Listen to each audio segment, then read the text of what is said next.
अस्सलामु अलैकुम वरहमतुल्लाहि वबरकातुहू। इन्नल हम्दुलिल्लाह नहमदुहु व नस्तईनुहु व नस्तगफिरुहु व नऊज़ु बिल्लाहि मिन शुरूरि अनफुसिना व मिन सय्यिआति अमालिना मन यहदिहिल्लाहु फला मुदिल्ल लहु व मन युद्लिल फला हादिय लहु व अशहदु अन ला इलाहा इल्लल्लाह वहदहु ला शरीका लहु व अशहदु अन्ना मुहम्मदन अब्दुहु व रसूलुहु सल्लल्लाहु तआला अलैहि व अला आलिहि व सहबिहि व सल्लम तस्लीमन कसीरा। अम्मा बाद फ़क़द क़ाल इमाम अल-बुख़ारी रहमहुल्लाहु तआला बाबुन तक़ज़िल हाइज़ु मनासिक कुल्लहा इल्ला तवाफ़ बिल बैत व इज़ा साअ अला गैरि वुज़ूइन बैन अस्सफ़ा वल मरवा। क़ाल हद्दसना अब्दुल्लाह इब्न यूसुफ़ क़ाल अख़बरना मालिक अन अब्दुर्रहमान इब्न अल-क़ासिम अन अबीहि अन आयशा रज़ियल्लाहु अन्हा अन्नहा क़ालत क़दिमतु मक्का व अना हाइज़ व लम अतुफ़ बिल बैत वला बैन अस्सफ़ा वल मरवति। क़ालत फ़शकौतु ज़ालिका इला रसूलिल्लाहि सल्लल्लाहु अलैहि वसल्लम फ़क़ाला इफ़अली कमा यफ़अलुल हाज गैरा अल्ला ततूफ़ी बिल बैति हत्ता तत्हुरी। सम्मानित भातृमण्डলী, আল্লাহ রাব্বুল আলামিনের প্রশংসা এবং প্রিয় নবী সাল্লাল্লাহু আলাইহি সাল্লামের উপর সালাতু সালামের পর আজ জুম্মাবার দোসরা জিলকাদা 1445 হিজরি মোতাবেক 10 মে 2024 আমাদের ধারাবাহিক আলোচনা সহিহুল বুখারীর হজের পর্ব নম্বর 18। ইমাম বুখারী রাহিমাহুল্লাহর এই হজের পর্বের অধ্যায় নম্বর 81। এতে বলছেন ইমাম বুখারী রাহিমাহুল্লাহ যে ঋতুবতী মহিলা যদি হজের সময় চলে আসে তাহলে ইহরাম থেকে শুরু করে সমস্ত কাজ করতে পারবে, শুধুমাত্র একটি কাজ ছাড়া, তা হচ্ছে বাইতুল্লাহর তওয়াফ করা। এমনকি সাফা মারওয়া সাই করতে পারবে, কিন্তু সাফা মারওয়া সাই বাইতুল্লাহর তওয়াফ ছাড়া হয় না। শুধু সাফা মারওয়া সাই করে নিল, বাহির ভিতর থেকে মসজিদ হারামে ঢুকে নয়, ঢোকা জায়েজ নয়। যেমন বাইতুল্লাহর তওয়াফ জায়েজ নয়, তেমন মসজিদের মধ্যে প্রবেশ করাও মাসিক অবস্থায় জায়েজ নয়। এ কথাটি আরও একটু জোর দিয়ে এই জন্য বলছি যে আজকাল কিছু মহিলারা যারা দিন চর্চা করছে বিভিন্ন দেশে, বিশেষ করে পশ্চিমা দেশে, তারা ওইসব দেশে জুমার খুতবা শোনার জন্য ব্যবস্থা আছে, অথবা কিছু আরব দেশেও জুমার খুতবাতে বা জুমাতে মহিলাদের জন্য ব্যবস্থা আছে। এরা মাসিক অবস্থায় খুতবা শোনার জন্য চলে যাচ্ছে। যদি মসজিদের ভিতরে বসে তাহলে হারাম, বসে জায়েজ নয়। মসজিদের সংলগ্নে, মসজিদের পাশে যেসব রুমগুলি আছে, ক্লাসরুম অথবা এমনি অফিস ইত্যাদি, বা বিশেষ রুম তৈরি করা আছে ঋতুবতীদের জন্য, তাহলে জায়েজ। কিন্তু মাসিক অবস্থায় মহিলাদের মসজিদে অবস্থান করা জায়েজ নয়। তো সাফা মারওয়ার সাই আলাদাভাবে হয় না, এটা আর একটি মাসলা মনে রাখতে হবে। অর্থাৎ কেউ যদি মনে করে যে এখন তওয়াফে খুব ভিড় আছে, তা আগে সাইটা সেরে নিই, আর পরে যখন একটু ভিড়টা হালকা হবে তখন তওয়াফ করব, হবে? উমরা তো হবে না, হজ হবে না, জায়েজ না। কিন্তু ধরেন তওয়াফ করা হয়েছে, তওয়াফ করা শেষ হয়ে গেছে, তারপরে মাসিক চলে এসছে, এখন সাফা মারওয়া সাই করে নিতে পারে। তাদেরকে মসজিদ থেকে বেরিয়ে গিয়ে আর তারপরে সাফা মারওয়া সাই করে বাহির দিয়ে চলে যাবে। অনেক সময় হোটেল বা আপনার রাস্তা উল্টো দিকে থাকে, যার ফলে তওয়াফ সাই করে মারওয়া থেকে আবার হারামের ভিতর দিয়ে আমরা আসি। আমি বেশিরভাগ এটাই করি, কারণ বাহির দিক দিয়ে ভিড়ও বেশি, আর বাহির দিকে আসে অনেক লম্বা চক্কর দিতে হয়, ঘুরতে হয়। মারওয়া কোথায়? মারওয়া আপনারা তো মারওয়ার দিক থেকে যাচ্ছেন, এই জন্য আপনাদের জন্য আবার সুবিধা। যারা বাসে যাচ্ছেন আর এই সুলাইমানিয়া বা মোয়াল্লাতে থাকছেন তো সুবিধা, তাই না, যে হোটেলে দিয়ে বেরিয়ে গেলেন। কিন্তু আমি বেশিরভাগ ধরেন থাকি মিসফালার দিকে অথবা এই আজিয়াদের দিকে, তাহলে উল্টো দিকে থাকি। হয় আমাকে কিং আবদুল্লাহ গেটে আসতে হবে না, কিং ফাহাদ গেটে, নয় কিং আবদুল্লাহর গেটে। অনেক সময় জারওয়াল ওই দিকে থাকি, তাহলে কিং আবদুল্লাহ গেটে যেতে হবে, তাহলে একেবারে উল্টো দিকে। তখন ঘুরে রাস্তা তো অনেকটা ঘোরা হবে, আর হয়রানিও, আর রোদও, গরমও। ভিতর মসজিদের ভিতর দিয়ে চলে আসলাম। মহিলা মানুষ যদি মাসিক চলে আসে, তো বাইতুল্লাহর তওয়াফ করার পরে মাসিকটা এসছে, তাহলে সাফা মারওয়া সাই তো করতে পারবে, কিন্তু আর মসজিদ হারামের ভিতরে ঢুকবে না। জি, তো বলছেন ইমাম বুখারী রাহিমাহুল্লাহ বাবুন, এই অধ্যায় হচ্ছে তাকযিল হাইজু আল মানাসিকা কুল্লাহা, ঋতুবতী মহিলা যাবতীয় হজ ওমরার ইবাদত বন্দেগী পালন করতে পারবে, সম্পন্ন করতে পারবে। কাজা ইয়াকজি মানে সম্পন্ন করা, কাজা মানে পরে পুরা করা। এটাকে আমরা সাধারণত আমাদের ভাষায় কাজা বলি। জোহর কাজা করলাম, তাই না? আসর কাজা করলাম, তার মানে কি? টাইম পার হয়ে যাওয়ার পরে পুরা করা। এটা হচ্ছে ফিকহের পরিভাষা এবং আমাদের পরিভাষা। কিন্তু আরবিতে কাজার বিভিন্ন অর্থ হয়, তার মধ্যে একটি হচ্ছে শুধু আদায় করা। কাজা মানে আদায় করা। যেমন কাজাউদ্দাইন, আরবিতে ঋণ পরিশোধ করাকে কি বলে? কাজাউদ্দাইন, ঋণ পরিশোধ করা। তো ঋণের কাজা করা মানে এমন মানে টাইম পার হওয়ার পরে যে 6 মাস বেঁধে দিয়েছেন, তারপরে 6 মাস বেঁধে দেয়, 6 মাসে ভাই দিয়ে দেবো, 6 মাস পর দিয়ে দেবো বা 6 মাসে দিয়ে দেবো। আপনি 1 মাসে বা 10 দিনে দিয়ে দিচ্ছেন, হ্যাঁ, তো আদায় করছেন তো, এটা টাইমের ভিতরেই দিচ্ছেন আপনি। তারপর আরবিতে কাজা উদ্দাইন। তাহলে কাজা মানে শুধু টাইম পার হওয়ার পরে কাজা করা নয়, কাজা মানে ইতমামও হয়। জি, ফাইজা কদিয়াতিস সলাত, আল্লাহ কোরআনে বলছেন জুমার সলাত সম্পর্কে, যখন জুমার সলাত শাব্দিক অর্থ যদি করি দেশীয় অর্থ, তাহলে যখন জুমার সলাত কাজা করা হবে। তো জুমার সলাতের কিসের কাজা? জুমার সলাতের কাজা আছে? জুমা ছুটে গেলে জোর, তাই না? তাহলে ফাইজা কদিয়াতিস সলাত মানে জুমার সলাত যখন সম্পূর্ণ করা হবে। উদ্দিয়াতিস সলাত, অতিম্মাতিস সলাত, সলাতুল জুমা, জুমার সলাত যখন সম্পন্ন হয়ে যাবে, শেষ, তখন মসজিদে বসে থাকা আবশ্যক না আপনার জন্য। কাজ কাম নেই, বসে থাকেন মসজিদে। আর যদি কাজ থাকে, এলেম শেখা থাকে, যান ইসলামের এলেম শেখেন। আর যদি রুজি রোজগার করা থাকে, চলে যান ফান্তাশিরু ফিল আরদি, আল্লাহর জমিনে তোমরা ছড়িয়ে পড়ো। ওয়াবতাগু মিন ফাদলিল্লাহ, আল্লাহর অনুগ্রহ, আল্লাহর রুজি তলাশ করতে থাকো। তবে সেখানে কি আল্লাহ থেকে গাফিল হয়ে যাও না, হারাম কাজে লিপ্ত হয়ে যাও না, আর হারাম ব্যবসা শুরু করে দিও না, আর বেঈমানি আত্মসাৎ করিও না। ওয়াজকুরুল্লাহ কাসীরা, মাঠে ময়দানে গিয়ে দোকানপাটে গিয়ে আল্লাহকে বেশি বেশি স্মরণে রাখিও, তাহলে পাপ হবে না।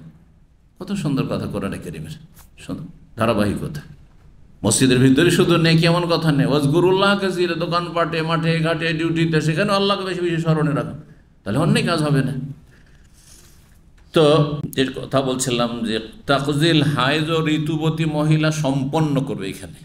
তাকজি কাজা একজি মানে আরবিতে কাজার মানে হচ্ছে নির্দেশ দেওয়া, কাজার মানে চূড়ান্ত ফয়সালা করা, কাজা মানে বিচার করা। এই জন্য বিচারপতিকে আরবিতে কি বলা হয়? কাজী বলা হয়। চূড়ান্ত ফয়সালা, ওয়াকদি আল আমর, চূড়ান্ত ফয়সালা করা হয়েছে কোরআনে কারীমে। লিয়াকদি আল্লাহ আমরান কানা মাফুলা, আল্লাহ যা করতে চেয়েছেন সেটা চূড়ান্ত পর্যায়ে পৌঁছাতে চেয়েছেন আল্লাহ রাব্বুল আলামিন। জি, বাস্তবায়ন। ওয়াকাদা রব্বুকা আল্লাহ তা'বুদু, মানে আল্লাহ কি ফয়সালা করেছেন, বলবেন না আল্লাহ কাজা করেছেন, আল্লাহ সম্পূর্ণ করেছেন, কোন অর্থ চলবে? ওয়াকাদা রব্বুকা মানে আল্লাহ রব তোমাদেরকে নির্দেশ দিচ্ছেন, কড়া নির্দেশ, চূড়ান্ত নির্দেশ দিচ্ছেন, আল্লাহ তা'বুদু, কারো ইবাদত করবে না, ইল্লা ইয়াহু, একমাত্র তাঁর ছাড়া, শিরক মুক্ত জীবনযাপন করবে। দরগা দুর্গা কোনো কিছুই যেন না থাকে তোমার আকীদা, বিশ্বাস, আমলে, কথাতে। আল্লাহ তা'বুদু ইল্লা ইয়াহু ওয়া বিল ওয়ালিদাইনি ইহসানা, এবং আল্লাহ নির্দেশ দিচ্ছেন যে পিতামাতার সাথেও সদাচরণ করবে, ইহসান করবে। কাজা মানে এখানে আমারা। তো ক্ষেত্র বিশেষে আপনাকে বুঝতে হবে যে কোন অর্থটি কোনখানে উপযুক্ত হবে, ফিট হবে। জি, মানাসিক, মানসাকের বহুবচন। মানসাকের দুটি অর্থ, একটা আম অর্থ, ব্যাপক অর্থ, আর একটা হচ্ছে খাস অর্থ। খাস অর্থ হচ্ছে হজ, উমরা এবং কোরবানি সংক্রান্ত ইবাদতবন্দি। হজ, উমরা এবং কোরবানি সংক্রান্ত ইবাদতকে মানাসিক বলা হয়। ইন্না সলাতি ও নুসুকি, নসুক। এজন্য হজের কার্যাবলীকে বলা হয় মানাসিক, কিতাবুল মানাসিক। অনেক হাদিসের কিতাব, ফিকহের কিতাবে হজের অধ্যায়কে বলা হয়েছে কিতাবুল মানাসিক। তারপরে মানাসিকুল হজ, হজের কার্যাবলী, হজের আমলগুলি মানাসিক। তাহলে এগুলো খাস অর্থ, বিশেষ অর্থ। আর এমনি নসুক, তানাস্সাকা, তানাস্সাকু মানে তাব্বাদে, তাব্বাদ ইবাদত বন্দেগী। তাহলে যে কোনো ইবাদত হচ্ছে নসুক, যে কোনো ইবাদত হচ্ছে নসুক। সালাত হচ্ছে নসুক, রোজা সিয়াম হচ্ছে নসুক, যাকাত হচ্ছে নসুক, মানে ইবাদত, যা দিয়ে আল্লাহর ইবাদত বন্দি করছেন আপনি, ফরজ নফল। জি, তো তো এখানে মানাসিক বলতে হজ উমরার কার্যাবলী, খাস অর্থ, বিশেষ অর্থ। আল মানাসিকা কুল্লাহা, যাবতীয় হজ উমরা সংক্রান্ত কার্যাবলী সম্পাদন করতে পারবে ঋতুবতী মহিলা, ইল্লা তাওয়াফা বিল বাইত, তবে বাইতুল্লাহ আল্লাহর ঘরে তওয়াফ করতে পারবে না। ওয়াইজা সাআলা গায়রি উযুইন, আর একটি মাসলা, কেউ যদি বিনা উজুতে সাই করে বাইনা সাফা আল মারওয়া, সাফা মারওয়ার মাঝে, তো জায়েজ কিনা। যেখানে মাসিক অবস্থায় সাফা মারওয়া তওয়াফ করা জায়েজ বা সাই করা জায়েজ, তো উজুবিহীন, উজু ধরেন আপনার বাইতুল্লাহ তওয়াফ করা হয়েছে, উজু নষ্ট হয়ে গেছে, এখন সাফা মারওয়া সাই করবেন, তো উজু করতে যেতে হবে না? উজুর কোনো শর্ত নেই। উজু অবস্থায় থাকলে ভালো, উজু অবস্থায় থাকলে ভালো, কিন্তু উজুর আবশ্যকতা নেই যে সাফা মারার জন্য উজু করতে হবে। এহরাম বাঁধার জন্য উজু আবশ্যক, কিন্তু এহরাম যখন বাঁধছেন মিকান থেকে, তখন উজু অবস্থায় থাকলে ভালো, কোনো জরুরি নেই, কোনো জরুরি নেই। যেমন রোজা ধরার জন্য আপনি সাহারি খাচ্ছেন, উজু আবশ্যক না, কিন্তু কেউ যদি করে, আর আমি সবসময় করি, আগে উজু আর তারপরে সাহারি খেতে বসলাম, কিন্তু অনেকেই গাফেল, একটু মুখ টুক ধুয়ে বা ঘুম থেকে উঠে, বা সময় নেই হয়তো, অনেকে সময় থাকলো, বদ অভ্যাস এটি, ও আগে খাবে পেট ভরে, তারপরে তখন ও বাথরুমে যাবে, তারপরে উজু করবে। ওর চাইতে ভালো যে আপনি উজু করে তাহারাতের অবস্থায় এবাদত শুরু করছেন, আপনি রোজার এবাদতের জন্যই তো সাহারি খাচ্ছেন আপনি, সুতরাং ভালো অবস্থায় থাকার চেষ্টা করেন, জরুরি নাই, কিন্তু অবশ্যই উত্তম এই বিষয়। জি,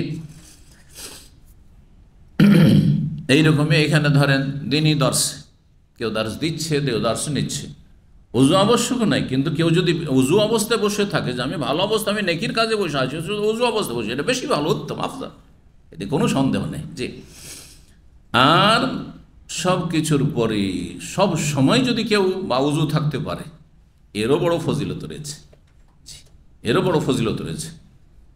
আব্দুল্লাহ বিন কি বলছেন, বেলাল রাদিয়াল্লাহু তাআলা আনহু সম্পর্কে হাদিস, কারো জানা আছে হাদিস? নবী সাল্লাল্লাহু আলাইহি ওয়াসাল্লাম স্বপ্নে দেখছেন যে জান্নাতে গিয়েছি, জান্নাতে গিয়ে দেখছি যে খড়মের বা স্যান্ডেলের আওয়াজ শুনতে পাচ্ছি। খড়ম বুঝেন? ওই যুগের কাঠের হইতো, ওই যুগ চলে গেছে এখন। এখন ওতে জাদুঘরে রাখতে হবে, কিন্তু আমরা ব্যবহার করেছি, সুবহানাল্লাহ। আমরা এমন এক যুগ পার করে এসেছি যে জাদিদ কাদিম সবটাই পেয়েছি, কাদিমও পেয়েছি, পুরাতন ভালো ভালো জিনিস পেয়েছি, যেগুলো থেকে আজকালকার লোকেরা বঞ্চিত, এই জেনারেশন বঞ্চিত। আর জাদিদ, যেটাকে বলে কাদিমুন সলেহ, পুরনো যুগের ভালো জিনিস, আর নতুন যুগের যেগুলো ভালো জিনিস। তাহলে এতে কিন্তু ভালো বেনিফিট আছে, যে আপনি পুরোনো ভালো পেয়েছেন, নতুনও ভালো পেয়েছেন, আর শুধু নতুন নতুন আপনারা ভালো পেয়েছেন। এই ফাস্ট ফুড পেয়েছেন, যেটা আমরা জানতাম না, এই মোবাইল পেয়েছেন, স্মার্টফোন পেয়েছেন, আর এতে সোশ্যাল মিডিয়া পেয়েছেন, আর ইন্টারনেট পেয়েছেন, যেগুলো জানতাম না, তো সেগুলো আমরা আলহামদুলিল্লাহ পেয়ে গেছি, বুঝি আর না বুঝি বেশি, তাই না? তো আল্লাহ হেফাজত করুন, গুনাহ থেকে বাঁচার তৌফিক দান করুন। কি বলছিলাম, কি বলতে গিয়ে বললাম, বেলাল রাদিয়াল্লাহু তাআলা আনহুকে দেখছেন যে সামনে আগে আগে জান্নাতে যাচ্ছে। ফজর পরে জিজ্ঞাসা করছে, বেলাল আজকে রাতে স্বপ্নে দেখলাম, কি ব্যাপার, তোমাকে দেখলাম যে জান্নাতে তুমি আগে আগে হাঁটছো তুমি, আর তোমার আমি স্যান্ডেলের আওয়াজ পাচ্ছি, কি আমল করো যে আমার সামনে তুমি, এমন কোনো আমল আছে তোমার? নবী সাল্লাল্লাহু আলাইহি ওয়াসাল্লাম, ইয়া রাসূলুল্লাহ, এমন কোনো আমল তো দেখতে পাই না, তবে একটা কাজ করি, আমার মনে পড়ছে যে যখনই আমার উজু নষ্ট হয়, সাথে সাথে উজু করি, তাহলে সবসময় তাহারাতে বা উজু থাকার চেষ্টা করি, এটা একটা আমল। আরেকটা আমল হচ্ছে যে আমি তারপরে 2 রাকাত সালাত পড়ি, মানে তাহিয়াতুল উজুও পড়ি। এই দুটো আমলের ফজিলত, দুটো আমল করি। আর রাসূলুল্লাহ ফজিলত তো তিনি জানেন না যে এইটার কারণে, নবী সাল্লাল্লাহু আলাইহি ওয়াসাল্লাম দেখেছেন, নবী বলে যে হতে পারে এই জন্যই তোমাকে আমি আগে দেখলাম, এই তোমার নেক আমল তোমাকে এত দূরে পৌঁছেছে, এত ওপরে পৌঁছিয়েছে। জি, তার মানে এই নয় যে বেলাল রাদিয়াল্লাহু তাআলা নবী সাল্লাল্লাহু আলাইহি ওয়াসাল্লাম চাইতে শ্রেষ্ঠ নাকি জান্নাতে। কখনো কখনো খাদেমও সামনে হাঁটে। রাষ্ট্রপতি প্রধানমন্ত্রী যখন যায়, তার আগে কতটি গাড়ি যায়, ওই যে তারা আগে আগে যাচ্ছে, তারা সিনিয়র নাকি, সিকিউরিটি আগে আগে দৌড় দেয়, সাড়ে দৌড়েইতেই থাকে, তাই না? তার মানে তারা সিনিয়র নাকি, আগে আগে না, রাস্তা ক্লিয়ার, সিঁড়ি দেখে ও দাওয়াত দিয়ে নিয়ে যায়। আর লজ্জা করে অনেকে, এত বেশি সম্মান করতে যায়, পেছনে যাবে, যে পেছনে থাকবে আমি জানবো কি করে কোনখানে গিয়ে থামবো, আপনার কোন তলায় থামতে হবে আর কোন গেটে থামতে আপনি জানেন, সামনে হাঁটেন আপনি, তার মানে যে সে নিজেকে সিনিয়র মনে করে বা সে সিনিয়র আমার চেয়ে, ঠিক না? খাদেমও কখনো কখনো সামনে হাঁটি। জি, তো 1650 নম্বর হাদিস বর্ণনা করছেন আব্দুর রহমান বিন কাসেম। এই আব্দুর রহমান কাসেমের বংশ পরিচয় বলি। আব্দুর রহমান বিন কাসেম বিন মুহাম্মদ বিন আবি বকর সিদ্দিক রাদিয়াল্লাহু তাআলা, এরা দেখেন বংশ পরম্পরা সব বড় বড় আলেম, মুহাদ্দিস, ফাকিহ। সুবহানাল্লাহ। আবু বকর সিদ্দিক রাদিয়াল্লাহু তাআলার ছেলের নাম হচ্ছে মোহাম্মদ, আব্দুর রহমান বিন কাসেম বিন মোহাম্মদ বিন আবি বকর, সব ছোট ছেলে। নবী সাল্লাল্লাহু আলাইহি সাল্লামের শেষ বছর, বিদায় হজের বছরে তার জন্ম। মোহাম্মদ বিন কাসেম, মোহাম্মদ বিন আবি বকর, আবু বকর সিদ্দিক রাদিয়াল্লাহু ছেলে মোহাম্মদ। এই মোহাম্মদের ছেলে হচ্ছে কাসেম, মোহাম্মদের ছেলে হচ্ছে কাসেম বিন মোহাম্মদ। এই কাসেম মদিনার 7 জন বড় তাবেঈ ফাকিহ বা আলেম যে ছিলেন সেই যুগে সবচেয়ে বড় কেবারুল উলামা সেই যুগের, তার অন্যতম একজন। জি, হুম ওবায়দুল্লাহ উরওয়াত ও কাসেম, 7 জনের মধ্যে একজন হচ্ছে কাসেম। এই কাসেম বিন মোহাম্মদ বিন আবি বকর, আবু বকরের নাতি বা পোতা। আর তার ছেলে আব্দুর রহমান। আব্দুর রহমানের ছাত্র হচ্ছেন ইমাম মালিক রাহিমাহুল্লাহ, মদিনার ইমাম আইম্মা আরবার অন্যতম, যিনি বড় মুহাদ্দিসও ছিলেন, ফাকিহও ছিলেন। তো আব্দুর রহমান বিন কাসেম বর্ণনা করেছেন তার পিতা কার থেকে? কাসেম বিন মোহাম্মদ থেকে। আর কাসেম বিন মোহাম্মদ বর্ণনা করেছেন মা আয়েশা রাদিয়াল্লাহু তাআলা আনহা থেকে, আন্নাহা কালাত, তিনি বলেন, কাদিমতু মাক্কাতা ওয়া আনা হাইজ, আমি মক্কা যখন আসলাম বিদায় হজে, তখন ঋতুবতী হয়ে গেলাম, মাসিক হয়ে গেল। ওয়ালাম আতু বিল বাইত, বাইতুল্লাহর তওয়াফ করেন, মক্কা পৌঁছিতে এরকমটা হয়ে গেল বাইতুল্লাহর তওয়াফের আগেই। ওয়ালা বাইনা সাহল মার সাফা মারওয়াও করা হয়নি।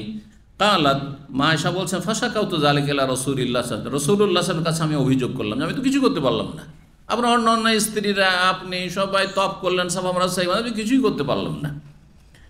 কান্না করছেন, অন্য রিওয়ায়াতে রয়েছে ওয়াহিয়া তাবকি, কান্না করছেন। সান্ত্বনা দেওয়ার জন্য নবী সাল্লাল্লাহু আলাইহি ওয়াসাল্লাম বলেছিলেন, ইন্না হাযা আমরুন কাদ কাতাবাহুল্লাহু আলা বানাতি আদম, এটি প্রাকৃতিক বিষয়, আদমের কন্যাদের উপর আল্লাহ এটি বিধিবদ্ধ করেছেন যে সাবালিকা হইলে মাসিক হবেই। আর এই ক্ষেত্রে আল্লাহ কত ছাড় দিয়েছেন, নামাজ সালাত মাফ, যে কয়দিন মাসিকে থাকবে, তাই না? আর ওজোরের কারণে, এই নয় যে নেকি পাবেন না, ওজোরের কারণে, সুতরাং আল্লাহ নেকি দেবেন, তাদেরকে নেকি দেবেন। আল্লাহর রহমত প্রশস্ত, রহমতুল্লাহ আছে। আর সিয়ামের ক্ষেত্রে পরে কাজা করবে, যখন সুবিধা হয় কাজা করবে 11 মাসের ভিতরে। ওয়ালামা বলছেন যে রাসূলুল্লাহ সাল্লাল্লাহু আলাইহি ওয়াসাল্লামকে অভিযোগ করলাম, কালা ইফ আলী, তুমি সব কাজ করো, এহরাম যে করে এসছো এহরাম রাখো আর সব কাজ করতে থাকো। এমনকি সময় যদি চলে আসে, 8 তারিখ চলে আসে, তো মেনায় অবস্থান করবে, আরাফায় থাকবে, মুজদালিফায় রাত কাটাবে, পাথর মারবে, সব করবে, সব কিছুই করতে পারবে। কামা ইয়াফালুল হাজ, যেমন অন্য অন্য হাজিরা করে তা সব করবে। গায়রা, ব্যতীত, গায়র মানে ব্যতীত। কি ব্যতীত? আল্লাহ তাতুবিল বাইত, বাইতুল্লাহর তওয়াফ ছাড়া, বাইতুল্লাহর তওয়াফ ছাড়া সব কাজ করবে। কতক্ষণ পর্যন্ত বাইতুল্লাহ তওয়াফ করতে পারে? হাত্তা তাথুরি, যতক্ষণ পাক পবিত্র না হয়ে যাবে। পাক পবিত্র হওয়া মানে মাসিক বন্ধ হওয়ার পরে গোসল করা, শুধু মাসিক বন্ধ হওয়া নাই। এই ক্ষেত্রে কিছু মাযহাবে ভুল ফতোয়া আছে যে স্ত্রীর মাসিক বন্ধ হয়ে গেলেই সহবাস জায়েজ না, মোটেই না, জায়েজ না। বরং মাসিক বন্ধ হওয়ার পরে গোসল করতে হবে মাসিকের নাপাকি থেকে, তারপরে সহবাস জায়েজ। এই ফতোয়ার ক্ষেত্রে অনেক স্বামী অনেক স্ত্রী ভুল করে, কারণ কোরআনে কারীম আল্লাহ কি বলেছেন? ওয়াসআলুনাকা আনিল মাহিদ কুল হুয়া আযান ফাতাজিলুন নিসা ফিল মাহিদ ওয়ালা তাকরাবুহুন্না, হায়েজের অবস্থায় তোমরা দূরে থেকো স্ত্রী থেকে, তাদের কাছে যাবে না। হাত্তা ইয়াতহুরনা, যতক্ষণ পর্যন্ত তারা পাক পবিত্র না হয়েছে। ইয়াতহুরনা দেখেন এখানে বললেন আরবি গ্রামার। ফায়জা তাতাহারনা, ফায়জা তাহরনা বললেন না, তাহরনা যদি বলতেন মাসিক বন্ধ হওয়া হইতো। তাতাহারনা, যখন পবিত্রতা অর্জন করে নেবে। তাতাহারা মানে পবিত্রতা অর্জন করা। তো পবিত্রতা অর্জন করা মানে গোসল করা, গোসল ফরজে আছে, গোসল করার পরে সহবাস হইতে হবে। এই ক্ষেত্রে বহু মানুষ এই গুনাহ করে থাকে, মাসলা না জানার কারণে, অজ্ঞতার কারণে বা ভুল মাসলা জানা আছে যার ফলে। সুতরাং যাদের এরকম ভুল হয়েছে তওবা করুন, আল্লাহ মাফ করুন এবং আগামীতে সতর্ক সাবধান থাকুন। 1651 নম্বর হাদিস বর্ণনা করছেন জাবের ইবনে আব্দুল্লাহ রাদিয়াল্লাহু আনহু ক্বালা আহাল্লান নবী ওয়া আসহাবু বিল হজ। নবী সাল্লাল্লাহু আলাইহি ওয়াসাল্লাম এবং তার সাহাবায়ে কেরাম হজের তালবিয়া পাঠ করলেন। ইহলাল মানে উচ্চ স্বরে তালবিয়া পাঠ করা, হ্যাঁ, আওয়াজ উঁচা করা। ওয়ালাইসা মা আহাদিন মিনহু হাদি, যারা সাহাবায়ে কেরাম ছিলেন তাদের সাথে কোরবানির পশু ছিল না, গায়রান নবী সাল্লাল্লাহু আলাইহি ওয়াসাল্লাম, একমাত্র নবী সাল্লাল্লাহু আলাইহি ওয়াসাল্লাম ছাড়া। নবী সাল্লাল্লাহু আলাইহি ওয়াসাল্লাম কোরবানির পশু মদিনা থেকে নিয়ে গেছিলেন সাথে। ওয়া তালহা, এবং তালহা বিন ওবাইদুল্লাহর কাছে কোরবানি পশু ছিল। ওয়া কাদেমা আলী মিনাল ইয়ামান, আলী রাদিয়াল্লাহু তাআলা তার আগে ইয়ামানে পাঠিয়েছিলেন তাকে দায়িত্বশীল করে, গভর্নর করে মুআজকে পাঠিয়েছিলেন, তারপর আলীকে পাঠিয়েছিলেন। তো আলী রাদিয়াল্লাহু তাআলা ইয়ামান থেকে আসলেন, জানলেন যে নবী সাল্লাল্লাহু আলাইহি ওয়াসাল্লাম হজ মৌসুমে হজ করতে আসছেন 10ম হিজরিতে, তিনি আসলেন। তারপরে বলছেন মাহু হাদি, ইয়ামান থেকে তিনি কুরবানি পশু সাথে নিয়ে এসেছেন, মানে সেম নবী সাল্লাল্লাহু আলাইহি ওয়াসাল্লামের মতো ঘটনা। আর তলবিয়াতে নিয়ত কি করেছেন যে আল্লাহ আমার হজ হচ্ছে নবী সাল্লাল্লাহু আলাইহি ওয়াসাল্লামের হজের মতো, নবী যেটা হজ করবেন সেই হজ আমি করব। তো নবী সাল্লাল্লাহু আলাইহি ওয়াসাল্লাম বললেন আমি তো কেরান করতে হবে, কারণ আমি তো হালাল হইতে পারবো না, কোরবানির পশু সাথে আছে, তোমার সাথে কোরবানির পশু আছে, সুতরাং অবস্থা একই রকমের, আর নিয়ত আমার নিয়ত, সুতরাং তুমি কেরান করো। তার আলী রাদিয়াল্লাহু তাআলা আনহু কেরান করেছিলেন। তো বলছেন যে তার কাছে হাদিস ছিল এই আলীর কাছে, ফাকালা বললেন আহালাল তো বেমা আহাল্লা বেহিন নবী, আমি তালবিয়া পাঠ করেছি সেই তালবিয়া যেই তালবিয়া নবী সাল্লাল্লাহু আলাইহি ওয়াসাল্লাম পাঠ করেছেন, লাব্বাইক উমরাতান ওয়া হাজ্জান, একসাথে হজ কেরানের। ফাআমারান নবী সাল্লাল্লাহু আলাইহি ওয়াসাল্লাম আসহাব সাহাবায়ে কেরামদেরকে নবী সাল্লাল্লাহু আলাইহি ওয়াসাল্লাম নির্দেশ দিলেন আইয়া জাল উমরা, যাদের কাছে কুরবানির পশু সবগুলো নিয়ত পরিবর্তন করো আর তোমরা উমরা করে হালাল হয়ে যাও। মক্কা আসার পরে এখন বাইতুল্লাহ তওয়াফ শুরু করেননি, কাজ শুরু হয়নি। ওহি আসলো যে জাহিলি যুগে আরব কাফেররা যে হজ মৌসুমে উমরা করাকে বড় পাপ মনে করত, হ্যাঁ, গুনহার কাজ, অন্যায় কাজ মনে করত, সেটা তাদের ভ্রান্ত ধারণা। ইসলামের বিধিবিধানে 3 রকমের যে কোনো হজ জায়েজ, আর হজ মৌসুমে উমরাও করতে পারবে একসাথে মিলিয়ে কেরান, আর আলাদা আলাদা হচ্ছে হজে তামাত্তু, যে আগে উমরা করে নিলাম আর হালাল হয়ে থাকলাম, আর 8 তারিখ যখন আসলো তখন জোহরের আগে এহরাম বেঁধে যে যেখান থেকে আছে, অথবা মেনা গিয়ে সেখান থেকে এহরাম বাঁধলো, জোহরের আগে এহরাম করে নেবে, আর তারপরে হজের কাজগুলি এখন শুরু হবে 8 তারিখ থেকে। এটা হচ্ছে হজের তামাত্তু। তো সমস্ত সাহাবায়ে কেরামকে কি বললেন যে তোমরা এখন, হ্যাঁ, নিয়ত পরিবর্তন করো, এসেছিল হজের নিয়তে, এখন হজের মৌসুম দেরি আছে, উমরা করে হালাল হয়ে যাও, বাইতুল্লাহর তওয়াফ, সাফা মারওয়া সাই, চুল ছোট করে নাও, কারণ কয়েকদিন পরে আবার মাথা মুন্ডন করতে হবে, এখনই মাথা মুন্ডন হলে মাথায় চুল থাকবে না, এই জন্য সময়কাল যদি বেশি না থাকে, গিয়েছেন আপনি মক্কা আর হজের সময় কাছে চলে আসে, এখান থেকে যারা হজে যায়, হ্যাঁ, আর হজে তামাত্তু ধারণ করছে না, সেটাই বেশি উত্তম, কারণ নবী সাল্লাল্লাহু আলাইহি ওয়াসাল্লাম সমস্ত সাহাবায়ে কেরামদেরকে হজে তামাত্তু করে, যাদের কোরবানি পশু ছিল না, আর আপনারাও কোরবানি পশু সাথে নিয়ে যান না, সেখানে গিয়ে কোরবানি করেন, অত কোরবানি পয়সা জমা করেন, সুতরাং উত্তম হচ্ছে হজে তামাত্তু করা। তো হজে তামাত্তু করবেন, আর হয়তো কয়েক ঘন্টা বাকি আছে, এখান থেকে 6 তারিখে নিয়ে যাবে 6 জিলহজ, 7 জিলহজে গিয়ে পৌঁছলেন, অনেক সময় 7 জিলহজে নিয়ে যায়, 8 জিলহজ সকালবেলা পৌঁছলেন, হয়তো বেশি সময় না থাকলেও এমন নয় যে আপনি 1 দিন 2 দিন সময় থাকতো, এটা কোনো জরুরি নয়, বেশিরভাগ 5 তারিখ বা 6 তারিখ এখান থেকে বেরোয়, এত লেট করে না 7 তারিখ।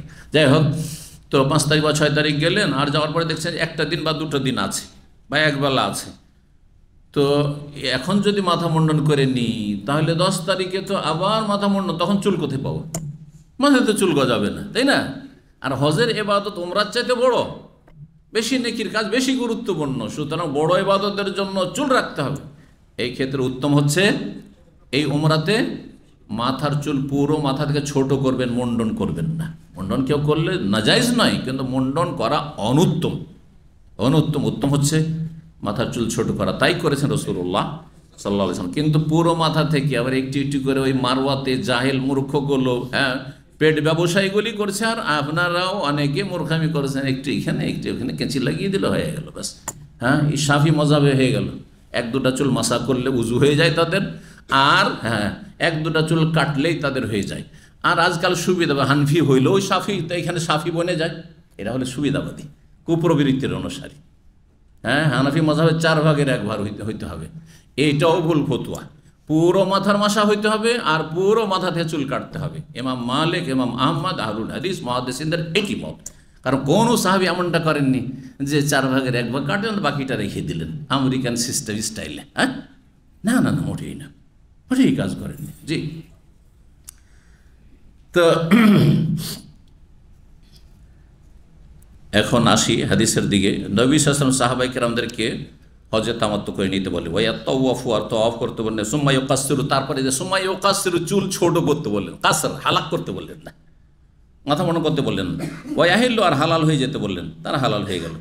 ইল্লা মান কানা মাহুল হাদিয়ু, যার সাথে কোরবানির পশু ছিল, ফাকালু, তারা কিন্তু হালাল হইতে পারবে না, 10 তারিখে সব কাজ সেরে হালাল হবে। ফাকালু, সাহাবাই কেরামগণকে নবী সাল্লাল্লাহু আলাইহি ওয়াসাল্লাম যখন মাঝখানে হালাল হইতে বললেন, পৌঁছেছিলেন কয় তারিখে কারো জানা আছে? মদিনা থেকে গিয়ে বিদায় হজের বছর কয় তারিখে, কয় জিলহজে মক্কা পৌঁছেছিলেন? হ্যাঁ, মাশাআল্লাহ, সবাই বলে গেছেন। হ্যাঁ, 25-এ বেরিয়েছিলেন আর গিয়ে 4 জিলহজ পৌঁছেছিলেন, 4 জিলহজে পৌঁছেছিলেন। তো তারপরে 5, 6, 7 মাঝখানে 3 দিন আছে, 3 দিন আছে, আর 8-এ যাবেন এতে। তো এই সময়, এই অল্প সময়ের জন্য, এই যে সময়টা হালাল হয়ে গেলেন, আর অধিকাংশ সাহাবায়ে কেরামদের সাথে তাদের পরিবার ছিল, স্ত্রী ছিল, স্ত্রী সহবাস জায়েজ না জায়েজ নয়? জায়েজ নয়, জায়েজ। এখন সাহাবায়ে কেরামগণ, হ্যাঁ, ইবাদত বন্দেগী, মন মানসিকতা এত বেশি, দেখেন কখনো কখনো সীমা লঙ্ঘন করলে মানুষের ভুল হয়ে যায়। নবী সাল্লাল্লাহু আলাইহি ওয়াসাল্লাম বলছেন তোমরা ফুল হালাল হয়ে যাও, একেবারে আলাদা তোমাদের উমরা হয়ে গেল। আর তারা তখন চিন্তা করতে লাগলেন ভয়ে ভীত যে আরে এটা আমাদের কাজটা ঠিক হইল, হ্যাঁ, আমরা 8 তারিখে যাব কোথায়? হ্যাঁ, হজে যাব, আর আমরা স্ত্রী নিয়ে আমোদ ফুর্তি করব, এটা কেমন হয়, কেমন হয়? কারণ জাহিলি যুগ থেকে কিন্তু মগজে ঢুকে আছে যে ভুল মেসেজ ঢুকে আছে, কি যে হজ মৌসুমে কি করা যাবে না, ওমরা করা যাবে না। তো জাহিলি যুগের কুসংস্কার উঠাইতে কত যে কষ্ট লাগে জান। যারা সহি আকীদার দাবিদার তাদের সমাজে আর বলেন যে ইসলামী তরিকায়, সুন্নতি তরিকায় বিয়ে শাদী হবে, মেলাগুলো ক্ষেত্রে বাপদাদার তরিকা মানবে, সুন্নতি তরিকা মানতে রাজি হবে না। এটি কেমন হলে? একটিও বরযাত্রী নেবে না, ঠিক আছে আমরা 100টা পাঠাবো না, 50টাও পাঠাবো না, 10-20টা, তো এটা সামাজিকতা তো আছে, অথচ আহলে হাদিস। কথা বুঝতে পেরেছেন? তাহলে পুরোপুরি কুসংস্কার থেকে মুক্ত হইতে পারছেন না আপনি। তারপরে বাপদাদা 14 পুরুষ থেকে মেয়েকে কবুল করা চলে আসছে। অনেক আহলে হাদিস সমাজে এই কুসংস্কার আছে, এই বিদাত আছে। আর এটা কেমন হলো? বিয়ে হইলো, মেয়েটাকে কবুল করা হলো না, কেমন বিয়ে হইলো? চিন্তা করছেন আপনি? অজ্ঞতার কারণে। কত আর বয়ান করবো? এইরকম বহু ক্ষেত্রে আছে। এমনি মুখে দাবিদার যে আমি সহি আকীদার অনুসারী, আমরা আহলে হাদিস, আমরা সালাফি আকীদা বিশ্বাসী, এর কিন্তু সালাফে সলিহিনের তরিকে সব ক্ষেত্রে আসাটা কঠিন লাগছে, কষ্ট লাগছে, কারণ সমাজের বিরোধিতা করতে হচ্ছে। হ্যাঁ, মেলা ঝড় তুফান আসতে পারে। হ্যাঁ, এসছে বিয়ে করতে, পান সুপারি নিয়ে আসেনি, হ্যাঁ, আর বাতাসা নিয়ে আসেন। বাতাসা বুঝেন? এক যুগে বাতাসার যুগ ছিল, আমাদের যুগটা। এখন আর কিছু হয়তো শুরু হয়েছে, এখন একটু পয়সা হয়েছে, একটু খেজুর করো, দেশেও পাওয়া যাচ্ছে খেজুর কোরমা, খেজুর শুরু হয়েছে। আরে এইগুলো নাকি ওই ছেলে পক্ষকে নিয়ে আসতে হবে। কোথায় পেলে এসব কথা? কোথায় পেলে এসব যে পান খাওয়াবে সবকে বসে বসে? হ্যাঁ, আর তার সাথে জর্দা, হারাম জর্দাও খাওয়াবে, আর পানের অপচয় করবে? কোথায় পেলে এগুলো? এগুলো থেকে মুক্ত হইতে পারেনি। আমি একজন বড় শাইখুল হাদিসের বাড়িতে আমার এক ভাইয়ের বিয়ে দিচ্ছি, তার মেয়ের সাথে।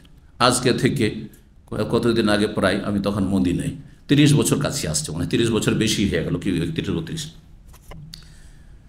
তো ওনাকে বললাম, আর আমার ওস্তাদও তিনি এক সময়ের, আর 40 বছর 50 বছর ধরে বুখারী পড়াচ্ছেন অলরেডি। তো তাকে বললাম রাহেমাহুল্লাহ যে দেখেন, পান সুপারি কিন্তু আসবে না, পান সুপারি আসবে না। কথা বুঝতে পেরেছেন? তো বলছে বাবা ঠিক আছে, পান সুপারি না আসবে না, কমপক্ষে বাতাসাটা নিয়ে আসবে। কারণ সমাজ আছে, একটু মুখ মিষ্টি না করলে সমাজ সমালোচনা করবে। একজন শাইখুল হাদিস সমালোচনার ভয় করে, আর আমি এমন ব্যক্তি যে সমালোচনার ভয় ওই ছাত্র জীবন থেকে করি না, যার ফলে সবাই বলে সবাই শুধু দোষই ধরে বেড়ায়, আর সমালোচনা হইতেই থাকে, আর গাল খেতেই থাকি, তাই না? বুঝতে পেরেছেন? আর বলে দিলাম যে মেয়েকে কিন্তু কবুল করবো না, আপনার গ্রামও আছে আমার গ্রামও আছে, মেয়েকে কিন্তু কবুল করাবো না। এটা শুরু করছি। হ্যাঁ, আমার বাপ দাদা করেছে, অজ্ঞতার কারণে করেছে, সেই যুগে হয়তো জানতো না। আহলে হাদিস, 7 পুরুষ আহলে হাদিস আমি জানি, তারপর এগুলো করেছে, তারা জানতো না। কিন্তু আমি মেয়েকে কবুল করাবো না, আপনার মেয়েকে কবুল করাবো না, কিন্তু ছেলে কবুল করবে। আর আপনি প্রস্তাব দেবেন যেটার নাম ইজাব। আপনি তো জানেন মশলাগুলি, সবইতে হ্যাঁ করতে হচ্ছে, উপায় তো নেই, কারণ কোরআন হাদিসের কথা। কিন্তু বাবা ঝামেলা যেন না হয়, কত ভয় পাচ্ছে, ঝামেলা যেন না হয়। লা হাওলা ওয়ালা কুওয়াতা ইল্লা বিল্লাহ। আমার এক খালাতো ভাইয়ের বিয়ে, তখন আমি মদিনা আসেনি কি জামে সেলফিও মনে এসেছিলাম কিনা, আর আমারই বিয়ে হয়নি, কিন্তু আমি বিয়ের দায়িত্বশীল। আমার বিয়ে হয়নি, আমার খালাতো ভাই 5 বছরের বড়, তার বিয়েতে আমি হচ্ছি মানে 10 জন নিয়ে গেছি, 12 জন নিয়ে মাত্র গেছি। বলছি যে আমরা বরযাত্রী যেহেতু নেব না। আর মেয়ে পক্ষ মাশাআল্লাহ, মেয়ের বাবা এই ক্ষেত্রে খুব মানে এক কথায় পজিটিভ, যে এগুলো মানবে। তো আমরা 10-12 জন নিয়ে গেলাম। 10-12 জন মানুষকে খাওয়ানো কোনো ব্যাপার না, খাওয়াবেন না খাওয়াইলে কোনো দোষের কথা নেই আমাদের, কিন্তু কারণ আমরা ওই মেজাজ নিয়ে গেছি, ইসলামিক মেজাজ নিয়ে, সুন্নতি মেজাজ নিয়ে গেছি। তো যাই হোক, দূরের বিয়ে ছিল, ট্রেনে বিয়ে ছিল, ট্রেনে গেলাম, নামলাম, গেলাম। আমরা পান সুপারি নিইনি, বাতাসা নিয়েছি, তারপর বাতাসা নিয়েছি, কিছুটা তো নিয়েছি, খেজুরের যুগ না, একটু তো কিছু দিতে হবে, মুখ মিষ্টি করতে হবে, যাক। কিন্তু জর্দা তো হারাম আমাদের সমাজে, আহলে হাদিস আগে থেকে হারাম মনে করতো, এ তো আমরা বেদাতীদের মতো নই। আর পান সুপারি কিছুই নিনি। সেখানকার গ্রামের একজন মেম্বার, নেতা, এক তো আপনার রাজনৈতিক মেম্বার, আর গ্রামের আবার মণ্ডল মাতাব্বর, হ্যাঁ, আর প্রভাবশালী ঘরের সে ব্যক্তি, সে বলছে এটা কেমন হইল, পান সুপারি আসেনি। তা বলে কেমন হইল, পান সুপারি কোথায় আছে? আমার বয়স তখন মাত্র 22 বছর বললাম। হ্যাঁ, বললাম পান সুপারি ইসলামে নেই। তখন একটু হইচই শুরু করেছে, হ্যাঁ, আলোচনা সমালোচনা, গ্রামবাসী, হ্যাঁ পান নাই, সুপারি নেই, কিচ্ছু নেই, হ্যাঁ কেমন বিয়ে হলো?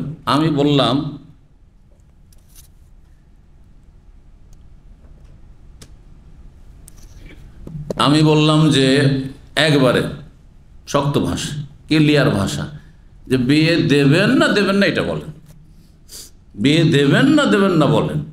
তখন মেয়ের বাবা ভয় পেয়ে গেছে, কারণ মেয়ের বাবা তো সবসময় চিন্তা থাকে যে মেয়েটাকে কোন রকম করে উঠিয়ে দিতে পারি, যাতে করে, তাই না, একটা ভালো ছেলে, দিনদার ছেলে, দাড়িওয়ালা ছেলে পেয়েছি। তো তখন তাড়াতাড়ি বলছে না না না, বিয়েটা পড়িয়ে দেন। আলহামদুলিল্লাহ, যাক। এই মেম্বার আর কোনো সুযোগ পেল না, কিন্তু একটু যদি মেয়ের বাবা বলতো যে হ্যাঁ ওইটা নিয়ে আসতে হইতো, তাহলেও বড় ঝামেলা বেঁধে যেত। আমাদের দেশে এইসব নিয়ে বিয়ে ভাঙে সব জাহেল মূর্খ সমাজে। কোথায় আছেন আপনি? আল্লাহ হেদায়েত দান করুন, জাতিকে সংশোধনের তৌফিক দান করুন। তো আরব মুশরিকদের যুগ থেকে যেহেতু মগজে ঢুকে আছে যে হজের মৌসুমে উমরা করবো, এটা কেমন কথা। তারপরে এসছি মক্কায় আল্লাহর ইবাদত করতে, আর স্ত্রী নিয়ে আমোদ ফুর্তি করো, সহবাস করে, এইটা আবার কেমন কথা। তাই সাহাবীরা যাদেরকে হালাল হয়ে যেতে পারে উমরা করে, কোরবানি পশু যেহেতু ছিল না, তারা মন্তব্য করছেন, আপোষে আলোচনা করছেন, বিরোধিতা নয়, কিন্তু আপোষে আলোচনা করছেন, দ্বিধাগ্রস্ত যে কাজটা কি ঠিক করছি। নান্তালে কইলাম মেনা, আমরা মেনাই যাব কয়েকদিন পরে, 8 তারিখে। ওয়াজাকারু আহাদানা ইয়াকতুরু মানিয়ান, আর আমাদের লজ্জা স্থান, জাকার মানে বুঝেন? কে বুঝে? যে বুঝে হাত উঠাবে। জাকার মানে লজ্জা স্থান, লিঙ্গ, পুরুষ লিঙ্গকে জাকার হচ্ছে পুরুষ লিঙ্গ, আর ফরজ হচ্ছে স্ত্রীলিঙ্গ। ও জাকারও না ইয়াকতুরু মানিয়ান, আর আমাদের লজ্জা স্থান দিয়ে মানি প্রবাহিত হইতে থাকবে। তার মানে আমরা সদ্য সহবাস করব, 7 তারিখে সহবাস, 8 তারিখে রাতে সহবাস করে সকালবেলা আমরা মেনা যাবো। এটা কেমন কথা হইল? এটা কেমন লাগছে যেন, দ্বিধাগ্রস্ত। আপত্তি নয়, কিন্তু ভয়ে ভীত। ফাবালাগা যালিকান নবী সাল্লাল্লাহু আলাইহি ওয়াসাল্লামের কাছে খবরগুলি পৌঁছে গেল যে সাহাবীরা এইরকম দ্বিধাগ্রস্ত, পেরেশানিতে, মানসিক পেরেশানিতে আছে, যেটা কেমন হচ্ছে, ঠিক হচ্ছে। আরে মজার কথা শোনা, আজকে 3-4 বছর আগে এক ভাই আমার, মাশাআল্লাহ, ফলোয়ার, অনুসারী, আলোচনা শুনে তো টেলিফোন করছে মক্কা থেকে। মক্কায় 15 দিন হয়ে গেছে, তওয়াফ সাই করে, উমরা করে, হালাল হয়ে বসে আছে 15 দিন ধরে, আর তার সাথে স্ত্রী আছে, এখন পর্যন্ত স্ত্রীকে টাচ করেনি, মানে সহবাস করেনি। তো সে এত ভয়ভীত আছে, জিজ্ঞাসা করছে আমাকে টেলিফোনে যে শেখ আমাদের তো আরও মেলা দিন বাকি, মানে এই প্রথম দ্বিতীয় ফ্লাইটে হয়তো চলে এসছে, এখনও প্রায় মাসখানেক বাকি, আমার সাথে স্ত্রী আছে, তো আমি কি সহবাস করতে পারবো? কথা বুঝতে পেরেছি? আমি কি সহবাস করতে পারবো? আমি বলি খুব পারবেন, খুব পারবেন না, আপনি 8 তারিখ এহরাম বাঁধার আগ পর্যন্ত আপনি সহবাস করতে পারবেন। তো এখনও এমন মানুষ আছে যারা দ্বিধাগ্রস্ত এইসব বিষয় নিয়ে, যেহেতু মাসলা জানে না বা এবাদতের মন মানসিকতা এসছে, এখানে আবার স্ত্রী কি, স্ত্রী কি। তো যতক্ষণ আল্লাহ জায়েজ করেছেন জায়েজ, আর যখন না যে এহরাম লাব্বাইক হজ্জান বললেন, লাব্বাইক উমরান, হারাম হয়ে গেল, হারাম হয়ে গেল। নবী সাল্লাল্লাহু আলাইহি সাল্লাম জুলহুলাইফাতে গিয়ে রাত যাপন করেছেন, সহবাস করেছেন, সবগুলি স্ত্রীর সাথে দেখা সাক্ষাৎ করেছেন, আর তারপরে গোসল করেছেন সকালবেলা এহরাম বেঁধে মিকাতেও। তাহলে মিকাতে গিয়েও কেউ যদি হোটেল নিয়ে নেয় যে 2-4 ঘন্টা থাকি এখানে, আর এগুলো স্বামী স্ত্রী মিলন হয়ে যাক, আর তারপরে এহরাম বাঁধবো, কোনো দোষের কথা হইল? এহরাম বাঁধার আগ পর্যন্ত, এহরাম বাঁধার আগ পর্যন্ত আপনি যা করবেন, হ্যাঁ, যা জায়েজ তা জায়েজ। জি, নবী সাল্লাল্লাহু আলাইহি ওয়াসাল্লামের কাছে এই সংবাদ যখন পৌঁছিল, বললেন লাউ ইস্তাকবালতু মিন আমরি, এত তোমরা ভয়ে ভীত বা দ্বিধাগ্রস্ত কেন? আমি যদি জানতে পারতাম, মাস্তাদবার তো যা পরে জানলাম, আগে যদি জানতে পারতাম যা পরে জানলাম। কারণ নবী সাল্লাল্লাহু আলাইহি ওয়াসাল্লামও হ্যাঁ বংশ পরম্পরা আগের তরিকাই হজে এসছেন, যে হজ মৌসুমে ওমরা করা চলবে না, সেই জন্য সাহাবীরা সবাই কি এসছে, হজের নিয়তে এসছে। যদি এই ওহিটা মক্কায় না এসে যদি মদিনাতে থাকাকালীন চলে আসতো, জুলহুলাইফাতে মিকাতে এহরাম বাঁধার আগে চলে আসতো, তাহলে আমি কোরবানির পশু নিয়ে মদিনা থেকে আসতামই না, তোমাদের মতো হয়ে আসতাম, আর আমিও ওমরা করে হজে তামাত্তু করে হালাল হয়ে যেতাম, আর তারপরে স্বামী স্ত্রী মিলন করতাম। কিন্তু আমাকে তো এহরামে থাকতে আমি বাধ্য, কারণ আমার সাথে কোরবানির পশু আছে। তার বোঝা গেল এই অংশ দিয়ে আকীদার একটি গুরুত্বপূর্ণ বিষয়, যে নবী সাল্লাল্লাহু আলাইহি ওয়াসাল্লাম আলেমুল গায়ব ছিলেন না, ছিলেন? নবী অদৃশ্যের খবর জানতেন না, ভবিষ্যৎ জানতেন না, ভবিষ্যৎ একটু খবর ছিল না যে এখান থেকে যাচ্ছি কোরবানির পশু নিয়ে, এই জন্য যে আমরা হজ মৌসুমে শুধু হজ করব, উমরা তো করব না, আর তারপরে মক্কা গিয়ে ওহী চলে আসবে, আর আল্লাহ বলবেন যে তোমরা উমরা করে হালাল হয়ে যেতে পারো আর হজ্জে তামাত্তু করতে পারো, এটা জানাই ছিল না নবী সাল্লাল্লাহু আলাইহি ওয়াসাল্লামের। তাহলে কেমন করে তিনি আলেমুল গায়ব হলেন? আমাদের সমাজে যারা নিজেদেরকে হানাফি, আহলে সুন্নাত, সুন্নি বলে, আর তাদের নাম হচ্ছে বেরেলভি, নিজেদেরকে রেজভিও বলে, যারা যেই নামে চেনেন, কিন্তু নিজে তারা গর্বের সাথে সমস্ত শিরক কুফরি মাজার পূজা করে নিজেদেরকে বলে হ্যাঁ কি সুন্নি বা আহলে সুন্নাত ওয়াল জামাত, ওরাই নাকি। তারা মুসলিমদেরকে ভারত, বাংলাদেশ, পাকিস্তানে 2 ভাগে ভাগ করে, সুন্নি আর ওয়াহাবি। এই জন্য বাংলাদেশে অনেক জায়গায় বা ইন্ডিয়াতে আপনাকে জিজ্ঞাসা করবে জাহিল মূর্খরা যে আপনি সুন্নি না ওয়াহাবি।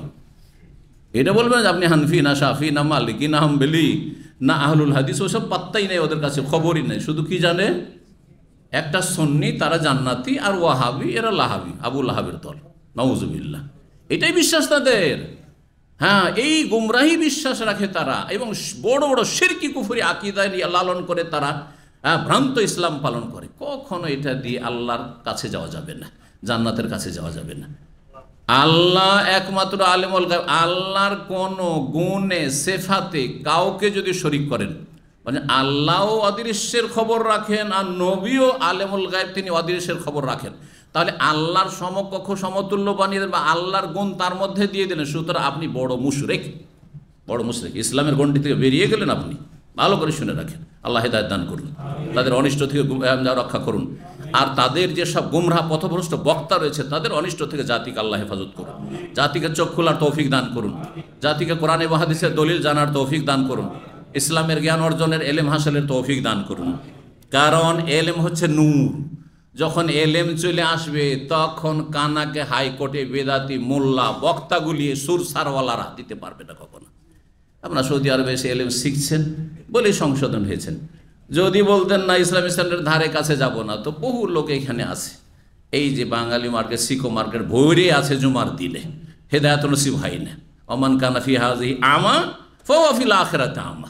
বাংলাদেশে ছিল আন্ধা ছিল, হ্যাঁ বাতিলপন্থী ছিল, এখানে সে 10 বছর 20 বছর রিয়াল ডলার নিয়ে গেছে, কিন্তু ইসলাম নিয়ে যাওয়ার তৌফিক হয়নি মদিনার। আল্লাহ তাদের হেদায়েত দান করুন। জি, বলুন আলহামদুলিল্লাহ যে আল্লাহ আপনাদেরকে তৌফিক দান করেছেন। তো নবী সাল্লাল্লাহু আলাইহি ওয়াসাল্লাম বললেন, আমি যদি জানতাম, যেটা পরে ওহির মাধ্যমে জানতে পারলাম, মা হাদাই, তো তাহলে হাদির পশু, কোরবানি পশু নিয়ে আসতাম না। ওয়ালাউলা আন্না মাইয়াল হাদি, আর আমার কাছে কোরবানি পশু যদি না থাকতো, লা হালাল, তো আমিও তোমাদের মতো হালাল হয়ে যেতাম মুরা করে। তোমরা কেন দ্বিধাগ্রস্ত যে স্বামী স্ত্রী মিলন করা যাবে না, কি কাজ করলাম, ভুল করলাম নাকি? হ্যাঁ, না না, কোনো পেরেশানি নেই। হাজাত আয়েশা তো রাদিয়াল্লাহু, আয়েশা রাদিয়াল্লাহু মাসিক চলে আস, ফানাসাকাতিল মানাসিকা কুল্লাহা, সমস্ত ইবাদত বন্দেগী আদায় করলেন কিসের? হজ উমরার। গায়রা আন্নাহা লাম তাতুবিল বাইত, বাইতুল্লাহর তওয়াফ শুধু করতে পারলেন না। ফালাম্মা তাহুরাত, যখন পাক পবিত্র হইলেন মিনা যাওয়ার পরে।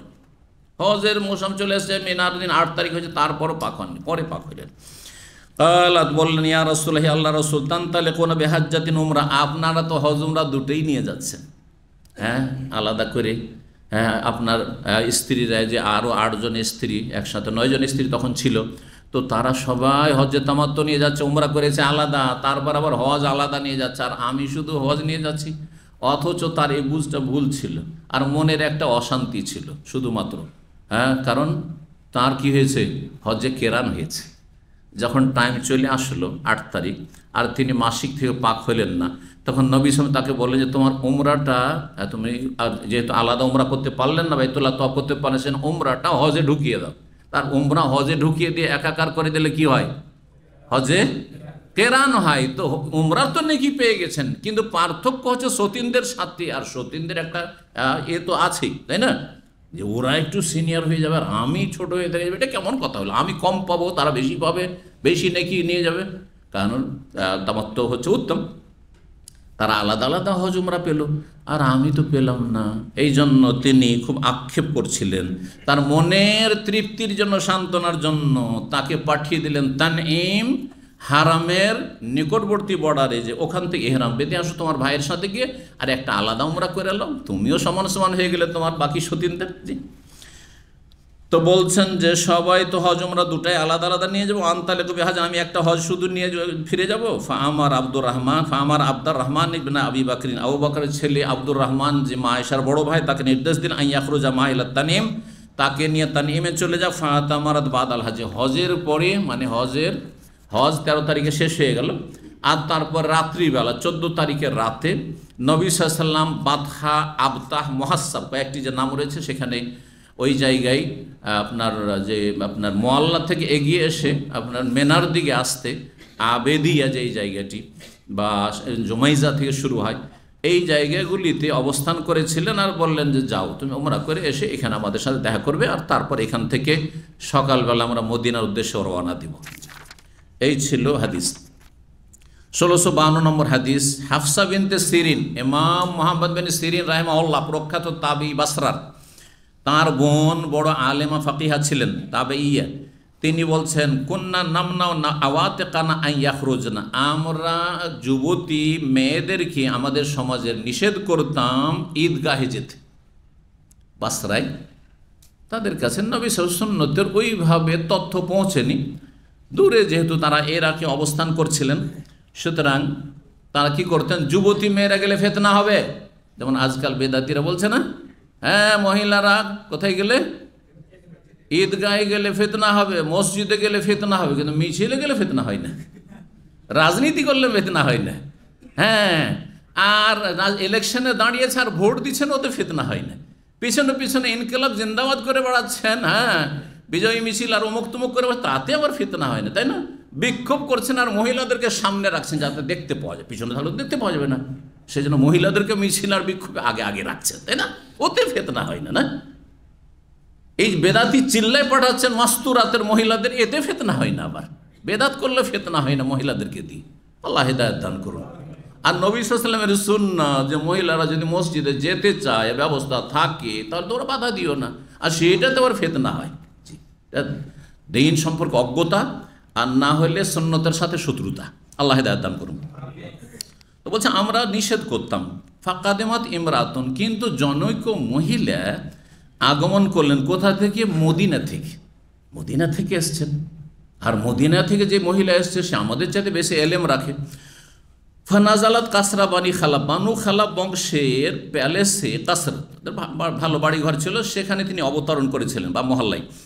ফাহাদ্দাসাত আনা, তিনি হাদিস বয়ান করলেন যে তার বোন কেউ কেউ বলছেন উম্মে আতিয়া, প্রখ্যাত সাহাবিয়া, আর কেউ বলছেন অন্য কেউ ছিল। কানা তাহতা রাজুল মিন আসহাবি রাসূলিল্লাহ, তিনি রাসূলুল্লাহ সাল্লাল্লাহু আলাইহি ওয়াসাল্লামের একজন সাহাবীর আন্ডারে ছিলেন, মানে তার স্ত্রী ছিলেন, বিবাহ বন্ধনে ছিলেন। কাদ গাজা মা রাসূলিল্লাহ সিনতে আসারাত গাজওয়াতান, আর তার বোন জামাই ভগ্নিপতি 12টি যুদ্ধে রাসূলুল্লাহ 12টি যুদ্ধ রাসূলুল্লাহ সাল্লাল্লাহু আলাইহি ওয়াসাল্লাম সাথে করেছেন। 12টি জিহাদে গাজওয়াতে হাজির হয়েছেন কে? বলছে আমার ভগ্নিপতি, আমার বোনের স্বামী, মানে এত বিশিষ্ট ব্যক্তি, আর তার স্ত্রী আমার বোন। তিনি বলে ওয়াকানাত উখতি মাহফি সিদ্দিক, আর আমার বোনও 12টির মধ্যে 6টি যুদ্ধে স্বামীর সাথে ছিলেন। আমার বোনও 6টি জিহাদে শরীক হয়েছেন। কালাত, তো মহিলারা আবার সেখানে গিয়ে কি করত? মহিলা অস্ত্রদের লড়াই করত? হ্যাঁ, না না, মোটেই না। ভুল ব্যাখ্যা করে, অপব্যাখ্যা করে এক শ্রেণীর লোকেরা মুসলিম দেশে বলে মুসলিম দেশে মহিলা সেনাবাহিনী থাকলে অসুবিধা নেই, কারণ নবীর যুগে ছিল। নাউজুবিল্লাহ, এটা ইসলামের বিকৃতি, ইসলামের অপব্যাখ্যা এবং নাজায়েজ হারাম কাজ, ভুল তথ্য। দেখেন কি কাজগুলি তারা করতেন, সেটা হচ্ছে যেই কাজগুলি আজকাল হাসপাতালে হচ্ছে। তাহলে যেখানে ধরেন লড়াই হচ্ছে, সে লড়াইয়ের এলাকায় হাসপাতালে মহিলাদের প্রয়োজন আছে। হ্যাঁ, লেডি ডক্টরের প্রয়োজন রয়েছে, লেডি নার্সের প্রয়োজন রয়েছে, ফিমেল নার্সের প্রয়োজন রয়েছে, সেটা ঠিক আছে, কিন্তু পর্দার সাথে করবি তার। তো এই কাজগুলি করে কালাত বলছেন তিনি, মানে ওই যে 6 যুদ্ধে তার বোন যে শরীক হয়েছে, তিনি বলে কন্যা নোদাবিল কালমা, কালমা মানে জারাহা, জি, আল কালেমা, কালেমা মানে শব্দ, তাই না? কালেমা মানে শব্দ, কিন্তু কালেমার শব্দ অর্থ হওয়ার আগে কাফ লাম মিম, কালেমার অর্থ হচ্ছে আঘাত। কালেমার অর্থ কি? আঘাত। ভাষাবিদরা বলেছেন যে তাহলে এই শব্দকে কালেমা কেন বলা হইল? আঘাতের সাথে বা কি সম্পর্ক? আঘাতের সাথে বড় সম্পর্ক আছে। এই জন্য একটি কবিতার ছন্দ আছে, জারাহাতু সেনানে লাহাল তিয়াম ওয়ালা ইয়ালতাম মা জারাহাল লিসান, যদি কোনো চাকুতে হাত পা কেটে যায়, শরীরে কোথাও আঘাত হয়ে যায়, তাহলে এক সময় চিকিৎসা করে কি হয়ে যাবে? ভালো হয়ে যাবে। তারপর নিশ্চিহ্ন দাগ, অনেক দাগ আমাদের নেই কিন্তু দাগগুলো, হ্যাঁ, অনেক ক্ষত হয়েছে আর তারপরে ভালো হয়ে গেছে, এখন দেখে বুঝতেই পারবেন না যে ওই জায়গাতে ঘা ছিল, ওই জায়গায় কেটেছিল, ঠিক না? লাহাল তিয়াম, সেটা ভরে যাবে, নিশ্চিহ্ন হয়ে যাবে সেই ঘায়ের চিহ্ন। ওয়ালা ইয়ালতামু মা জারাহাল লিসান, কিন্তু জবান দ্বারা যদি কাউকে আক্রমণ করা হয়, তাহলে অন্তরে এমনভাবে আঘাত হয় যে কোনোদিন অন্তর আর মিলতে চায় না। কত মূল্যবান কথা, তাই না? জবান দ্বারা কাউকে যদি আক্রমণ করেন আর কষ্ট দিয়ে থাকেন, আর বিশেষ করে নিকট আত্মীয় যদি আক্রমণ করে, আঘাত দেয়, তাহলে এই আঘাতে আরো বেশি কষ্ট হয়। তো কালেমাকে এই জন্য কালেমা বলা হয়। তো এখানে ওই শব্দটি এসছে, কন্যা নোদাবিল কালেমা, আমরা আহতদেরকে কি করতাম? হ্যাঁ, ঔষধ পানি দিতাম, আহতদের চিকিৎসা করতাম। ওয়া নাকুম আলাল মারদা, আর অসুস্থদের আমরা সেবা শুশ্রূষা করতাম। জি। ফাসাআলাত উখতি রাসূলুল্লাহ, আমার বোন, ওই মহিলা বলছেন যিনি আসছেন, আমার বোন রাসূলুল্লাহ জিজ্ঞেস করলেন, ফাকাল বলে হাল আলা ইহদানা বাসুন ইন লাম ইয়াকুন লাহাল জিলবাব, আমাদের কারো কোনো মহিলার যদি বড় ওড়না জেলবাব না থাকে, মানে বোরখা না থাকে, আজকাল ওর উন্নত আকার হচ্ছে কি বোরখা, কিন্তু এক সময় দেখেছেন মুরব্বীরা, একটু বয়স্ক লোকেরা, দাদি নানি আমলে বড় বড় চাদর থাকতো, আর সেই চাদর এমনভাবে পেঁচিয়ে থাকতো মহিলারা, দাদি নারীরা, বোরখা টোকরা তখন ছিল না, একবারে পা কি মাটিতে ঝুলতে থাকতো, আর একবারে ঢিলা ঢালা, বোরখার চাইতে অনেক বেশি পর্দা হইতো, আর এমন করে ঘুমটা টেনে থাকতো যে কাছে একটু করে এক চোখে দেখতো, এরকম করে রাস্তা দেখতো, আর রাস্তার কিনারে চলতো। কেউ দেখেছেন? হ্যাঁ, সব নিউ জেনারেশন, পুরাতন জেনারেশন, হ্যাঁ দেখেছেন, মাশাআল্লাহ আছেন কিছু লোক। তারপরে তো একে জিলবাব বলা হয়। জিলবাব, আজকালকার জিলবাব মানে বোরখা, কারো কাছে বোরখা নেই, গরিব মানুষ বোরখা নেই, আর ঈদে যেতে হবে, নবী সাল্লাল্লাহু আলাইহি ওয়াসাল্লাম ঈদে যেতে হবে, তো ঈদে কি শাড়ি পরে চলে যাবে? সালোয়ার কামিজ পরে পড়া জায়েজ? হ্যাঁ, ম্যাক্সি পরে যাওয়া জায়েজ না? মোটেই জায়েজ নাই। তাহলে কি করতে হবে? বলছেন যে ইয়া রাসূলুল্লাহ, আমাদের কারো যদি জেলবা বড় ওড়না বা বোরখা না থাকে তাহলে কি ঈদগাহে না গেলে কোনো দোষ আছে? ঈদগাহে গেল না, আল্লাহ তাখরুজা ঈদে গেল না। ফাকালা, নবী সাল্লাল্লাহু আলাইহি ওয়াসাল্লাম এই কথা বললেন না, না না ঠিক আছে তাহলে যাবেন না। বললেন তাহলে কত গুরুত্বপূর্ণ মহিলাদের, বিশেষ করে ঈদগাহে যাওয়া, জুমাতে যাওয়া নয়, অত গুরুত্বপূর্ণ নয়। মসজিদে তারাবি পড়তে যাওয়া অত গুরুত্বপূর্ণ নয়, কিন্তু ঈদে যাওয়া, বছরে দুটো ঈদে মহিলাদের যাওয়া অত্যন্ত গুরুত্বপূর্ণ, অত্যন্ত গুরুত্বপূর্ণ। এমনকি না পাক ঋতুবতী মহিলাদেরকেও নিয়ে যেতে বলেছেন, আর বলেছেন খুতবাটা শুনবে, দোয়াতে শরীক হবে, আর এক কিনারায় থাকবে, মুসল্লিদের সাথে, মুসল্লি মহিলাদের সাথে একাকার হবে না, এক সাইডে থাকবে। নবী সাল্লাল্লাহু আলাইহি ওয়াসাল্লাম বলছেন কি, লেতুলবে সাহেবাতুহা মিন জিলবাব, তার বান্ধবী তাকে তার বড় ওড়না একটা দিয়ে দিবে। যেই বান্ধবীর কাছে দুটো আছে, একটা ওকে ওই গরিবকে দিয়ে দিবে, যেই গরিব মহিলার কাছে বোরকা নেই। অনেক মহিলাদের 10টা 20টা বোরকা আছে, দিয়ে দাও। গ্রামের যার যার বোরকা নাই, ঠিক আছে ঈদের দিন আমার বোরকা নিয়ে যাবে। আমার দেশে একসময় কাপড় ধার করে মেহমানের বাড়ি বা মেজবানের বাড়ি যাওয়া, হ্যাঁ এটা ছিল, এই প্রচলন ছিল। জি, পুরুষরাও করতো, মহিলারাও করতো। আর অলংকার ধার নিয়ে যাওয়া, যে অমুকের বাড়ি যাবো, আমরা একটু বিয়ে সাইতে যাবো, একটু অলংকার ধার, জি ছিল, গরিবী যখন ছিল। তো বলছেন যে যেতে হবে। ওয়ালতাশহাদিল খাইরা, কল্যাণে উপস্থিত, কল্যাণ মানে জুমার ঈদের খুতবা, কল্যাণ মানে ঈদের খুতবা। ওয়া দাওয়াতাল মুমিন, আর মুমিনদের দুয়াতে, দাওয়াত মানে এখানে মুমিনদের দোয়া, বাংলা অনুবাদকারী মুমিনদের আহ্বান করেছে। হ্যাঁ, কোথা থেকে কোথায় অর্থ চলে যাবে। ওখানে কোন দাওয়াতি কাজ চলছে? হ্যাঁ, দাওয়াতি কাজ চলছে ঈদগাহে, তাহলে সেখানে কি চলছে? দোয়া। ইমাম সাহেব দোয়া করছেন, খুতবার শুরুতে শেষে মাঝে মাঝে দোয়া করছে, এই দোয়াগুলি তো শরীক হবে। আর খুতবার বক্তব্যটা শুনবে, ওয়াজ শুনবে, কিছু ওয়াজ শুনবে, মানুষের মহিলাদের সংশোধন হবে, তাদের সংশোধনের প্রয়োজন, এটা হচ্ছে উদ্দেশ্য। তো ফালামা কাদেমাত উম্মে আতিয়া, উম্মে আতিয়া যখন আসলেন, সাআলনাহা, পরে উম্মে আতিয়া আসলেন, তখন তাকে জিজ্ঞাসা করলেন ওই সব মহিলার, আও সাআলনাহা, আমরা জিজ্ঞেস করলাম, বলছেন। ফাকালা, তিনি নবী সাল্লাল্লাহু আলাইহি ওয়াসাল্লাম যখনই নাম আসতো উম্মে আতিয়ার সামনে, কেউ উল্লেখ করতো বা নিজে উল্লেখ করতেন, তখন বলতেন যে আমার বাবা তার ওপর উৎসর্গ হোক, যে আমার বাবা তার ওপর কি হোক, কোরবান হোক বা উৎসর্গ হোক, এই কথা বলতে, এটা অভ্যাস ছিল তার। নবী সাল্লাল্লাহু আলাইহি ওয়াসাল্লামের ভালোবাসায় তিনি এটা বলতেন। বলছেন ওয়াকানাত লা তাযকুরু রাসূলুল্লাহ আবাদান ইল্লা কালাত বে আবি, যখনই রাসূলুল্লাহ সাল্লাল্লাহু কথা তিনি আলোচনা করতেন, বলতেন বে আবি, মানে আমার বাবা তার ওপর কোরবান হোক, উৎসর্গ হোক। এটা আরবদের ভাষা, জি, মানুষের ভালোবাসা এবং শ্রদ্ধা প্রকাশের জন্য। জি, এই নয় যে কুরবানি করবে বা উৎসর্গ করবে মানে এই করে দেবে। কলনা আসামেত রাসূল আল্লাহ, তখন আমরা জিজ্ঞেস করলাম, আপনি কি রাসূলুল্লাহ সাল্লাল্লাহু আলাইহি ওয়াসাল্লাম কাছে শুনেছেন ইয়াকুলু কাজা কাজে, এমন কথা বলেছেন, মানে ঈদগাহে মহিলাদেরকে নিয়ে যেতে তাগিদ করেছেন, শুনেছেন কি? কালা, তিনি বলছেন হ্যাঁ অবশ্যই শুনে, বে আবি, তার উপর আমার আব্বা কোরবান হোক। ফাকালা, বলছেন যে নবী সাল্লাল্লাহু আলাইহি ওয়াসাল্লাম বলছেন লিতাখরুজাল আওয়াতিকু ওয়া যাওয়াতুল খুদুরি ওয়াল হুইয়াজু ফায়াসাদুল খায়র ওয়া দাওয়াতুল মুসলিমিন। বলছেন আওয়াতিক, আতিকাতুনের বহু বচন, মানে যুবতীরা, যুবতীরাও যাতে করে বাড়ি থেকে বেরিয়ে ঈদগাহে যায়।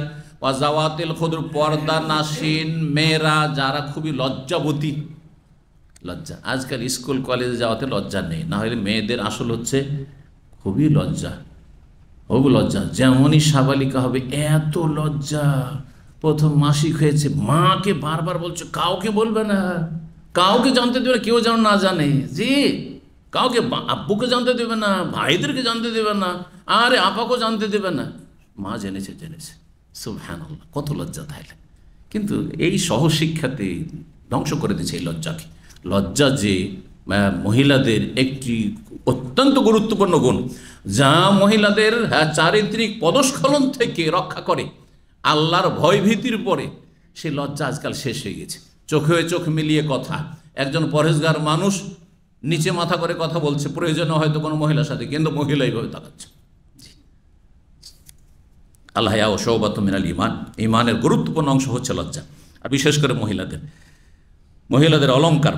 বলছেন নবী সাল্লাল্লাহু আলাইহি ওয়াসাল্লাম যে যাতে করে যুবতীরা আর পর্দানাসীন মহিলারা ওয়াল ঋতুবতী মহিলারা পর্যন্ত বেরিয়ে যায় ঈদগাহে, ফায়াশহাদু আল খায়রা, কল্যাণে তারা উপস্থিত হবে, ওয়া দাওয়াতুল মুসলিমদের দোয়াতে তারা শরীক হবে, ওয়া ইয়াতাজিলুল হুইয়াজুল মুসাল্লা, তবে ঋতুবতী মহিলারা ঈদগাহের এক কিনারায় অবস্থান করবে। মুসল্লিদের সাথে একাকার হবেন। ফাকুল তো তখন আমি জিজ্ঞাসা করলাম, মাতে বলছেন অবাক হয়ে, আল হাইজ ঋতুবতী মহিলাও ঈদগাহে যাবে? কালাত আওয়ালাইসা তাশহাদু আরাফা, তখন নবী বলেছিলেন যে কেন, অসুবিধা কি? ঈদগাহে যাওয়াতে তুমি অবাক হচ্ছ, আরাফাতে হাজির হয় না? ঈদগাহের চাইতে আরাফার ফজিলত বেশি না? হ্যাঁ, তো আরাফাতে তো অবস্থান করছে ঋতুবতী মহিলা। ওয়াতাশহাদু কাজা, মুজদালিফায় রাত্রি যাপন করছে। ওয়াতাশহাদু কাজা, মিনাতে রাত্রি যাপন করছে। সাফা মারওয়ার সাই করছে, সবই কিছু করছে, শুধু বাইতুল্লাহর তওয়াফ করতে পারবেন না। জি, 82 নম্বর অধ্যায় বলছেন বাবুল ইহলাল মিনাল বাথাই ওয়া গায়রি আহলিল মাক্কি। ওই অধ্যায় হচ্ছে তালবিয়া পাঠ করা মক্কির জন্য।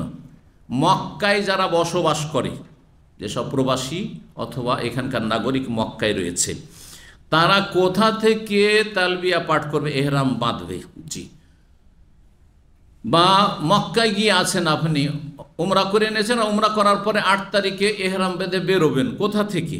যেখানে আছেন সেখান থেকে। নবী সাল্লাল্লাহু আলাইহি ওয়াসাল্লাম সাহাবা কেন বাথাতে ছিলেন? বাথা থেকে।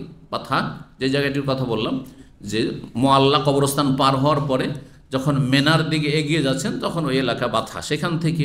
আর কেউ যদি তানিমে থাকে তানিমে, কেউ মিসফালা আছে মিসফালা থেকে এহরাম বেঁধে বেরোবে। জি, তো বলছেন তালবিয়া পাঠ করা বাথা নামক স্থান থেকে, অন্য অন্য জায়গা থেকে, লিল মাক্কি মক্কা থেকে এহরামকারীর জন্য, ওয়াল হাজ আর হাজি সাহেবের জন্য, এজা খারাজ মেনা যখন মেনার জন্য বেরোবে, 8 তারিখে যখন মেনার জন্য বেরোবে, যে যেখানে আছে সেখান থেকেই এহরাম করবে। হোটেলে আছেন, হোটেল থেকে। ওয়াসোয়েলা আতা, ইমাম আতা মক্কি প্রখ্যাত তাবিকে জিজ্ঞাসা করা, আনিল মোজাওয়েরি মক্কার বাসিন্দার জন্য। মোজাওয়ের মানে যে আল্লাহর ঘরের প্রতিবেশী। আল্লাহর ঘরের প্রতিবেশী কারা? মক্কাবাসী। মক্কায় অবস্থানকারীর জন্য ইউলাব্বি বিল হাজ্জে, হজের তালবিয়া পাঠ করবে। হজের তালবিয়া পাঠ করবে। কোথাতে? ফাকালা বলেন, কানা ইবনে ওমর রাদিয়াল্লাহু আনহু ইউলাব্বি ইয়াউমাত তারবিয়াতে, আব্দুল্লাহ বিন ওমর রাদিয়াল্লাহু তাআলা আনহু তালবিয়া পাঠ করতেন তারবিয়ার দিনে। তারবিয়ার দিন মানে 8ই জিলহজ। ইজা সাল্লা জোহরা, জোহর পড়ে, ওয়াস্তাওয়া আলা রাহিলাতি, আর নিজের বাহনে চাপতেন। এহরাম পড়লেন আর জোহর পড়লেন আর বাহনে চাপলেন। তাহলে এখানে কিন্তু তিনি যে তথ্যটি দিলেন সেটা হচ্ছে যেখানে আছে, হোটেলে আছে, অথবা যে কোনো মহলে আজিজিয়াতে আছে, অথবা ধরেন আজিয়াদ বা মিসফালে আছে, ওইখানেই জোহর পড়লেন। কিন্তু উত্তম হচ্ছে মেনায় গিয়ে জোহর পড়া, জোহরের আগে চলে যাওয়া সকালবেলা, আর সূর্য ওঠার পরে, সূর্য ওঠার আগে নয়। আর কারো যদি জায়গা না থাকে, যেমন দামাম থেকে, এদিক থেকে, অন্য জায়গা থেকে, সৌদি আরবের লোকাল হাজিরা যারা যায়, তো তাদের তো হোটেল ফোটেল থাকে না। ধরেন একদিন আগে 7 তারিখে পৌঁছে দিয়েছে, আমাদের এরকম অনেকবারই হয়েছে এখান থেকে হজে কিনতে, 7 তারিখে পৌঁছে দিয়েছে, আর তারপরে আমরা 8 তারিখে দিনের বেলা জোহর থেকে আমাদের কাজ শুরু হবে, হজের কাজ শুরু হবে মেনাতে। এখন এই একটা রাত কাটাবো কোথায়? তো মেনাতেই। মেনাতে ব্যাগ সামান রেখে দিচ্ছি, উমরা করে এসে মেনাতে রাত কাটিয়েছি, একদিন আগে থেকে অবস্থান করছে, অসুবিধা নেই। 5 দিন আগে থেকে অবস্থান করে, কোনো অসুবিধা নেই। সেটাই আপনার বাসা, খেমাটায় তাঁবুটাই আপনার বাসা। জি, আর সেখান থেকে এরা বাঁধবেন গোসল করে। তো বলছেন জি, ওয়াকাল আব্দুল মালিক আন আতান জাবের, জাবের রাদিয়াল্লাহু আনহু বর্ণনা করেন, কাদেমনা মান নবী সাল্লাল্লাহু আলাইহি ওয়াসাল্লাম, আমরা নবী সাল্লাল্লাহু আলাইহি ওয়াসাল্লামের সাথে আগমন করলাম, আহলালনা হাত্তা ইয়াউমাত তারবিয়াত, আমরা হালাল হয়ে থাকলাম তারবিয়ার দিন পর্যন্ত, 8 তারিখ পর্যন্ত, মানে উমরা করে আমরা হালাল হয়ে গেলাম। ওয়া জাআলনা মাক্কাতা বিজাহরিন, আর মক্কাকে আমরা পেছনে রেখে দিয়ে লাব্বাইনা বিল হজের তালবিয়া পাঠ করলাম। মেনার দিকে যখন যাবেন তখন মক্কা পেছনে থাকবে না? থাকবে না। মক্কা পরিত্যাগ করে, মক্কা ছেড়ে দিয়ে আমরা হজের তালবিয়া পাঠ করে মিনার উদ্দেশ্যে রওনা হইলাম। আবু যুবাইর জাবের থেকে বর্ণনা করছেন, আহলানা মিনাল বাথা, আমরা তালবিয়া পাঠ করেছেন বাথা নামক স্থান থেকে, অর্থাৎ আপনার এ মুআল্লার পরের এলাকা থেকে। ওবাইদ ইবনে জুরাইজ বলছেন, ইবনে ওমরকে বললেন তিনি, রাআইতুকা ইযা কুনতা বিমাক্কা, আমি আপনাকে দেখেছি যে আপনি যখন মক্কায় থাকেন, আহাল্লান নাস ইযা রাউল হেলাল, লোকেরা তো তালবিয়া পড়ে নেই যখনই চাঁদ দেখে। আগে থেকে ছিল মানুষের ভুল আমল, যখনই পহিলা জিলহজে চাঁদ উঠেছে তখনই তালবিয়া পড়ে এনেছে হজের, অথচ 8 তারিখে এহরাম বাঁধতে হবে। এইরকম লোকেরা করে। বললাম তহিল্লা আনতা, কিন্তু আপনি তো এহরাম বাঁধেন না, হাত্তা ইয়ামুত্তার 8 তারিখ পর্যন্ত। কাটটা সহি? ইবনে ওমর একটা সহি।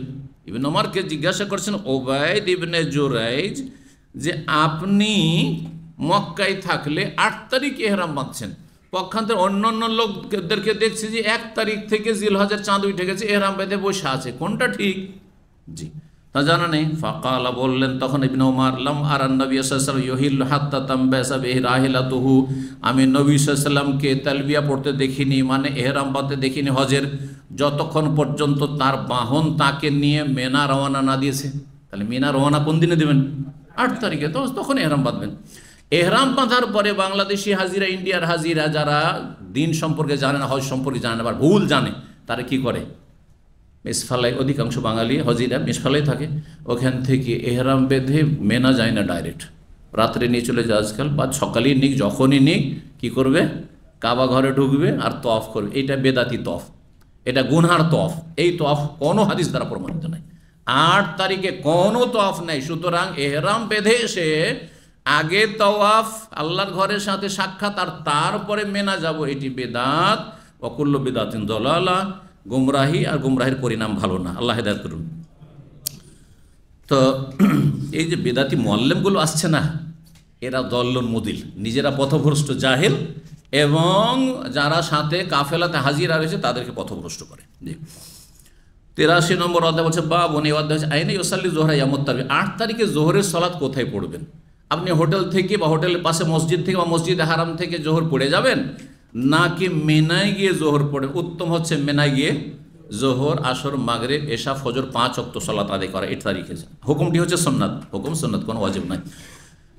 তো 1653 নম্বর হাদিস বর্ণনা করছেন আনাস বিন মালিক রাদিয়াল্লাহু তাআলা আনহুকে জিজ্ঞেস করছেন আব্দুল্লাহ বিন রুফাই তাবি, বলছেন আমি জিজ্ঞেস করলাম আনাস বিন মালিককে, কুলতু বললাম, আখবিরনি বিশাইইন, আপনি এমন একটি বিষয় বলুন, আকালতাহু আন রাসূলিল্লাহ, যেটাকে আপনি ভালো করে বুঝে নিয়েছেন, উপলব্ধি করেছেন রাসূলুল্লাহ সাল্লাল্লাহু আলাইহি ওয়াসাল্লাম থেকে, আইনা সাল্লাহ যোহরা ওয়াল আসরা ইয়ামাত তারউইয়া।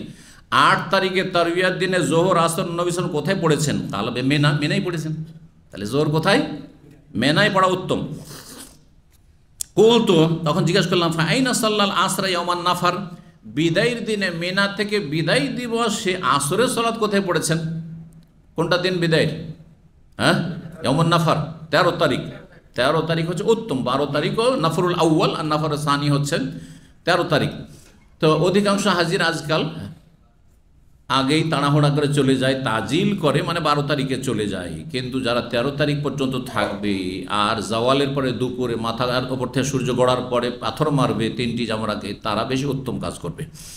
রাতও থাকলো 13 তারিখের মেনায়, আর পাথর মারলো। তো পাথর মেরে নিলেন আপনি জোহরের সাথে সাথেই, হয় জোহর পড়ে অথবা জোহর পড়ার আগেই কি করলেন? জাওয়াল হয়ে গেছে যেমনই, পাথর মেরে নিলেন, আর তারপরে বেরোবেন। তাহলে আসরের আগে না বেরিয়ে যাবেন? তো এই আসরটা কোথায় পড়লেন? পাথর মারার পরে ঘুরে আবার মেনার দিকে যাবেন না। যদি মালসামান ব্যাগটা কাছে যাচ্ছেন সেটা ভিন্ন বিষয়, কিন্তু উত্তম হচ্ছে যে আপনার কাছে যদি ব্যাগট্যাগ না থাকে তো পাথর মারলেন, সোজা টান দেন, আর আপনি মেনা থেকে বেরিয়ে পড়ে সূর্য ডুবার আগে অবশ্যই বেরোইতে হবে। একমাত্র যদি দেখা যায় না আমাদের বাস ওই মেনা থেকে আমাদেরকে উঠাবে, অথবা কোনো কাজে এমন ভিড় ভাড়ে ফেসে গেলেন, বের হইতেন কিন্তু আপনি মালসামান ছেড়ে যেতেও পারছেন না, আর মেনা থেকে আপনার গাড়ি বের হচ্ছে না, সূর্য ডুবে গেল, তাহলে ভিন্ন বিষয়। কিন্তু ইচ্ছা করে সূর্য ডুবানো 12 তারিখে যাবে না, আর যদি সূর্য ডুবে যায় তাহলে থাকতে হবে। জি, ওই রাতও থাকতে হয়, পরে মারতে হবে। কিন্তু 13 তারিখে তো আর থাকার সময় নেই। 13 তারিখে তো খালাস, হজ শেষ হয়ে গেছে। এখন আপনি দেরি করেন অথবা আগে যান, কিন্তু আগে ভাগে গিয়ে নবী সাল্লাল্লাহু আলাইহি ওয়াসাল্লাম কি করেছেন? বলছে ফাইনাল সাল্লাল আসরা ইয়ামানা, বিদায়ের দিবসে আসরের সালাত কোথায় পড়েছেন? কালবিল আবতাহে, আবতাহ নামক স্থানে।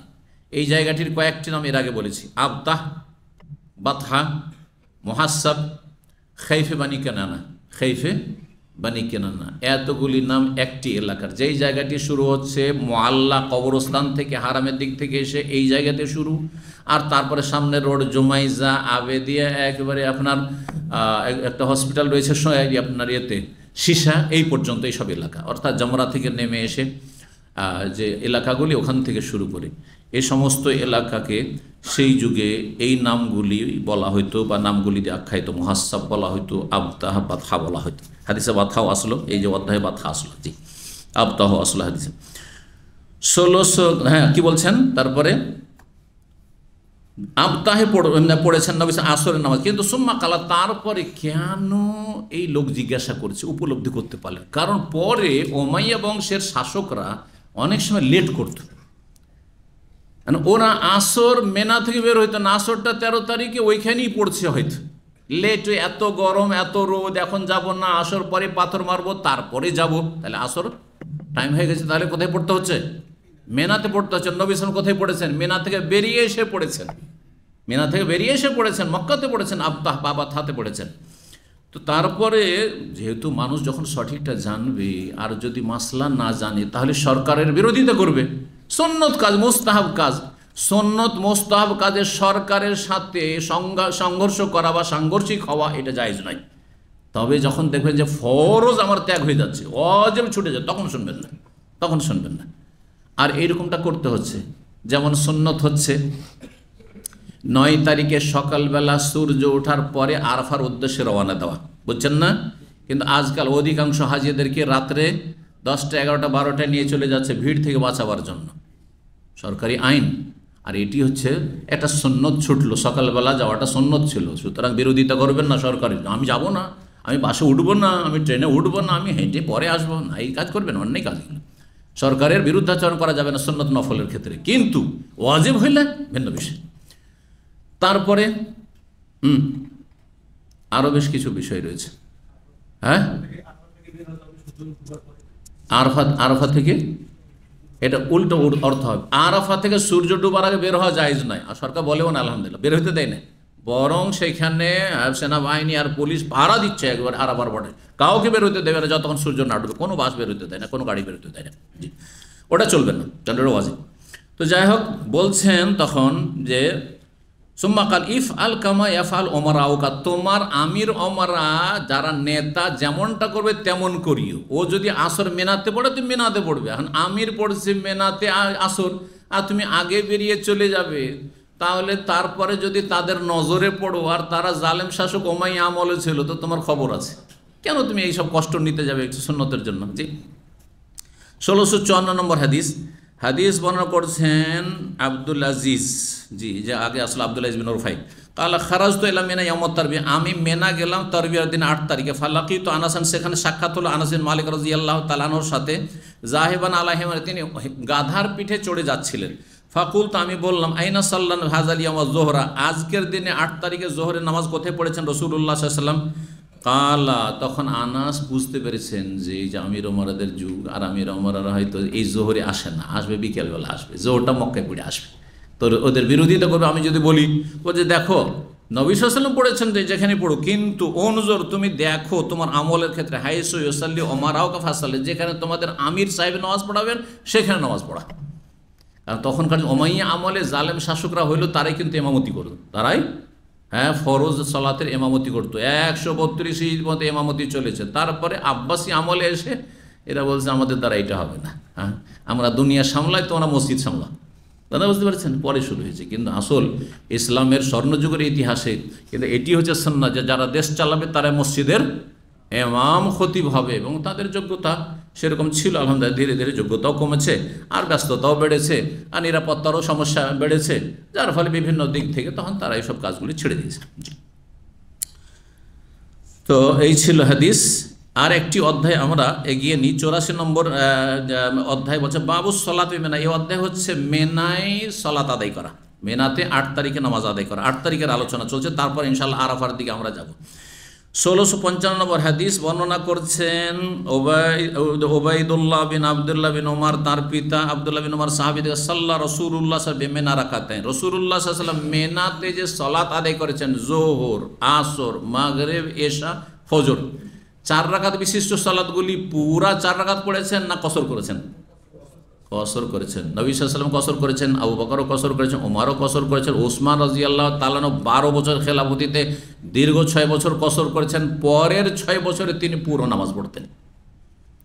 ওসমান রাদিয়াল্লাহু তাআলা কেন পুরো 4 রাকাত পড়া শুরু করলেন? 8 তারিখে যোহর 4 পড়তেন, আসর 4 পড়তেন, এশা 4 পড়তেন, অথচ নবী সাল্লাল্লাহু আলাইহি ওয়াসাল্লাম সুন্নাত তিনি জানতেন এবং তিনি আমলও করেছেন দীর্ঘ 6 বছর ধরে খেলাফত আমলে। এটা কেন করতেন? আর তিনি যখন করছেন তখন সাহাবীদের করতে হচ্ছে, কারণ তিনি ইমাম, তিনি খলিফাতুল মসজিদ, তিনি ইমাম, হজের মাঠের মেনার ইমাম তিনি। তখন অনেকে বিরোধিতা করেছিল যে আমরা নবীর সুন্নত ছেড়ে দেবো, আবু বকরের সুন্নত ছেড়ে দেবো, ওমরের সুন্নত ছেড়ে দেবো, আর এটা উসমানের তরিকা মানবো, এটা কেমন কথা হইল? কথা বুঝতে পেরেছেন? তো এই ক্ষেত্রে ওলামারা কয়েকটি ব্যাখ্যা করেছেন। তার একটি হচ্ছে যে উসমান রাদিয়াল্লাহু তাআলা আনহুর মত ছিল যে দেখো কসর করা ওয়াজিব নাই, আর অধিকাংশ আইম্মা মুহাদ্দিসিনদের কাছে কসর করা ওয়াজিব না, কসর করা হয় সুন্নাতে মুআক্কাদা, সুন্নাত, ফরজ ওয়াজিব না। অর্থাৎ কেউ যদি কসর না করে, ধরেন এক জায়গায় গেছেন আপনি সফরে, কসরও চলবে আপনি পুরা নামাজ পড়েছে 4 রাকাত, জায়েজ না না জায়েজ? জায়েজ। শাফি, মালিক, আহমদ, আহলুল হাদিস, মুহাদ্দিসিন সবার কাছে যায়, শুধু সুন্নাতটা আপনার ছোট। উত্তম যে আল্লাহ ছাড় দিয়েছেন তো নিয়ে নেন আপনি। হাদিসে বলা হয়েছে কসরটা হচ্ছে আল্লাহর সাদকা। কসর হচ্ছে আল্লাহর কি? সাদকা। সাদকা একটা গরিব মানুষ, ধরেন আমাদের মধ্যে কেউ গরিব আছে, আসলে বেতন নেই, টাকা নেই, পয়সা নেই, তাকে কেউ যদি সাদকা করে তো বাধ্য নিতেছে। সে যদি বলে জাযাকাল্লাহ খাইর, আমি না খেয়ে থাকবো কিন্তু কারো পয়সা নেব না, না যাইজ? না যাইজ? না মোটি না যাইজ নাই, মোটি না যাইজ নাই, আমি নেব না ভাই, আমার আত্মমর্যাদা আছে, আমি নেব না, আমি খেটে খাবো, আমি না খেয়ে থাকবো, যাইজ। ঠিক তেমনি আল্লাহ সাদকা দিয়েছেন যে তোমরা 4 রাকাত নামাজকে 2 পড়তে পারো সফরে, এই সাদকা গ্রহণ করলাম তো ভালো, হ্যাঁ, যেহেতু আল্লাহ ছাড় দিচ্ছে না, না হলে নিলাম না, কোনো অসুবিধা নেই। এটা হচ্ছে সঠিক মত। শুধু হানাফি মজহাবে কসর করা ওয়াজিব, যার ফলে হানাফিরা বেশি পেরেশান থাকে, পেরেশান গিয়ে দ্বিধাগ্রস্ত। হ্যাঁ হুজুর শেখ, এখানে কসর করব কি করব না, পুরা নামাজ পড়বো না কসর করব। একটা ফর্মুলা জানেন, যেখানে সন্দেহ হবে যে এটা আমার সফর কিনা, যেমন জোবাইল গিয়েছেন আপনি, এখান থেকে আবকি গিয়েছেন, একটু সন্দেহ, আলহাসা গেলে সন্দেহ নাই, তাই না? কিন্তু জোবাইল 80 কিলোমিটার, আবকি 75-80 কিলোমিটার গিয়েছেন আপনি।